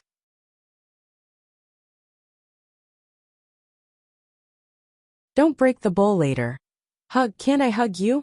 Li Nanheng, who failed to successfully bring his little wife into the bathroom, hugged her tightly from behind. The tap had been turned on, and the chopsticks and bowls that had been washed were still scattered in the sink. Feng Ling forcefully pulled out a hand to turn it off, but because Li Nanheng failed to bring her into the bathroom, he tugged at her from behind and kissed her hair, ears, and the back of her neck for a long time. Feng Ling took the opportunity to pull her hand back and quickly turned off the water. She then placed the bowl that had just been wiped into the disinfection cabinet. Her cheeks were slightly red, but her voice was solemn. Li Nanheng, the doctor said that you have to rest quietly. You'd better restrain yourself. I've already been quiet for so long. How do you want me to restrain myself? He had to prove that his injury was not there. Anyway, the doctor said that you have to rest well. Rest for a year or so. Before she could finish speaking, she felt her waist being strangled. The man was much taller than her and forcefully pressed her against the edge of the cabinet. He then turned around and pushed her against the glass door of the disinfection cabinet. You.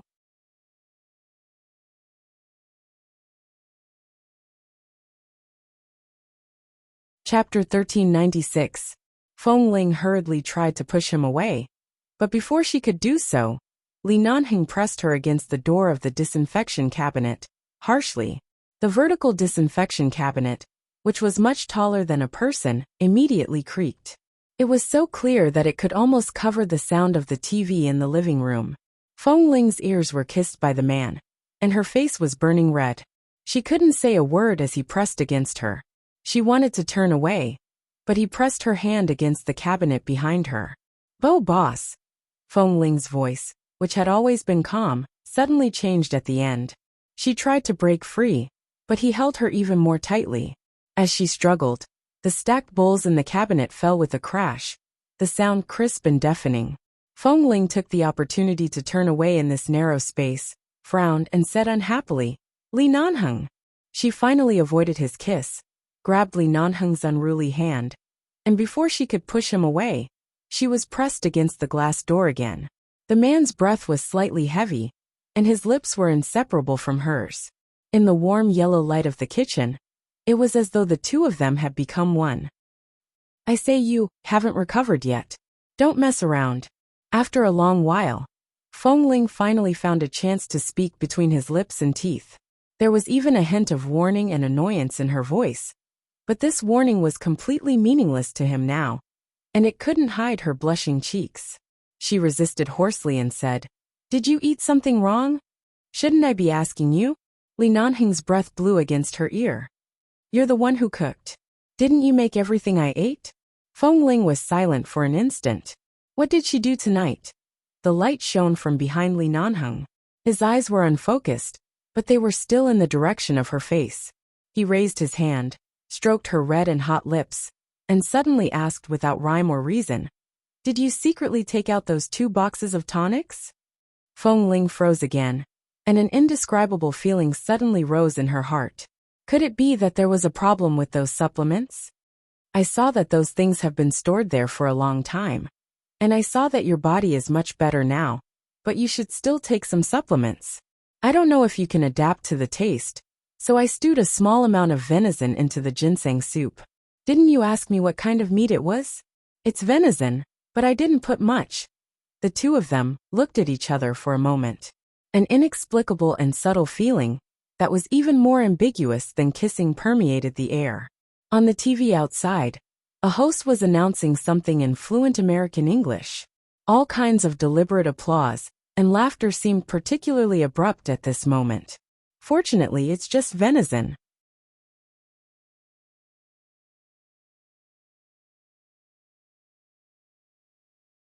The man's hoarse voice pressed against her ear. "If it were deer penis, turtle meat, or sea cucumber, I'm afraid you would have been swallowed alive by me." Feng Ling was really stunned. Li Nanheng let go of her and turned to walk out with a helpless smile, heading straight for the bathroom. It took her a long time to react. What's wrong with venison? Seeing that the man had already entered the bathroom, she followed him out. After a while, she heard the sound of water coming from the bathroom. He was now very familiar with walking around in this house and taking a bath himself. Even if she didn't go in to help him, he could still do it. She stood outside for a while, but she didn't see any heat on the translucent bathroom glass door. After watching for a few minutes, she realized that he had gone in to take a cold shower. Feng Ling subconsciously hurried to find out what exactly these things were used to supplement the deer whip and venison. When she found out the result, her expression was very. No wonder. She held the iPad and looked at the answers displayed on the webpage. Her face was even hotter than when he had pressed her against the disinfection cabinet. She quickly closed the webpage and went to prepare a cup of chrysanthemum tea for him to clear his internal heat. After Li Nanheng took a shower, he came out with cold air. If it weren't for the fact that his physical condition was much better, he wouldn't have been able to withstand this kind of cold shower. However, when she saw that he was in good condition, it seemed that his body's resistance was much better, and he wouldn't catch a cold easily. "Then drink this." Feng Ling quickly handed him the tea. Li Nanheng took it. Coincidentally, he had just taken a shower and was still a little cold. He touched the cup and took a sip. Then he raised his brows. "What is this?" "Chrysanthemum tea," Feng Ling said and then added, "It's for clearing heat and detoxifying." After speaking, she went into the study and said before closing the door, "Go ice your eyes. I'll go to the study and talk to Qin Shuk about some business." Then she decisively closed the door. Li Nanheng held the cup of chrysanthemum tea, and a helpless smile immediately hung on his face. After enduring for so long, how much effect could a few mouthfuls of venison have? Wasn't it all because she had already stirred up the fire by walking around in front of him every day? However, it couldn't be said that it was useless. At least, he could calmly endure it and restrain himself. Tonight, He felt that it was a little difficult to restrain himself. There was still a lot of coldness on his body. Even Li Nanheng's breath was cold. He closed his eyes, which had been feeling a little itchy and painful these days, and drank the tea in the cup. Feng Ling hid in the study and didn't talk to Qin Shuk at all. After all, she had already handed over the company's matters. Right now she had nothing to do. The only important thing was to take care of Li Nanheng every day. After sitting inside for a while, seeing that there was no movement outside, Feng Ling thought for a moment and got up to open the door of the study. She first opened a gap in the door of the study. Seeing that Li Nanheng was not in the living room, she opened the door completely and walked out. Did he go back to the bedroom to sleep? His eyes hadn't been iced yet, so he couldn't sleep like this. Feng Ling was silent for 2 seconds. She felt that ever since Li Nanheng returned from Israel, she had really been worried. She went to the fridge to take out the things that needed to be iced, and then went to the bedroom. She pushed open the bedroom door, and was startled to see that the lights inside were dim. She subconsciously turned back to see if Li Nanheng was in another room, or had returned to the bedroom. However, the moment she turned her head, the lights behind her suddenly lit up, and the bedroom door opened in an instant. She was about to dodge, but the man in the bedroom was even faster. He grabbed her waist and carried her in before she could retaliate. The bed was not far from the door. She was only forced to stagger back a few steps before she was pressed heavily onto the bed.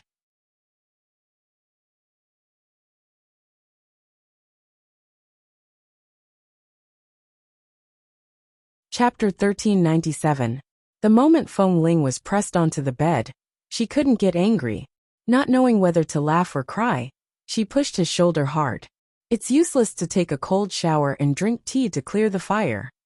Li Nanheng raised his brows teasingly and touched Feng Ling's face at the same time. Because she was suddenly pressed onto the bed, her hair that was tied up behind her head was scattered on the soft blanket, making her entire face even whiter and softer. He couldn't see it, but he could touch it and feel it. I didn't know those things were bought for you by the elders of the Li family. Halfway through her words, Feng Ling suddenly saw that the man's gaze deepened and immediately stopped talking. You've checked. You're reacting so strongly. How can I not check? Otherwise, I would have thought that I poisoned you. Feng Ling awkwardly raised her hand to cover her eyes. But the doctor warned me repeatedly not to let you do any strenuous exercise. Even if you think you've recovered, you still have to be careful. If I had known that those things had such an effect, I would have hidden them long ago. I wouldn't have used them to stew soup for you. Then what should I do now? I've already drunk them. As Li Nanheng spoke, he took advantage of the position of pressing down on her, and deliberately pushed her hard. Feng Ling rolled her eyes at him. You clearly know the effects of those tonics, but you didn't say it. You did it on purpose, didn't you? You deliberately waited for me to make those things for you to eat on a whim. In the end, you said that I was the culprit. Even if you really raped me, I can only say that I brought it upon myself, right? Who asked you to say that? What do you mean by raped you?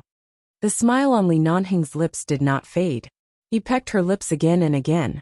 You've been going to Israel to look for me for more than 10 or 20 years, or even a lifetime. You're so deeply in love with me. Do you still need me to rape you with such a two-arrow relationship? Feng Ling. She knew that she shouldn't have confessed to him. He really remembered it after just one time.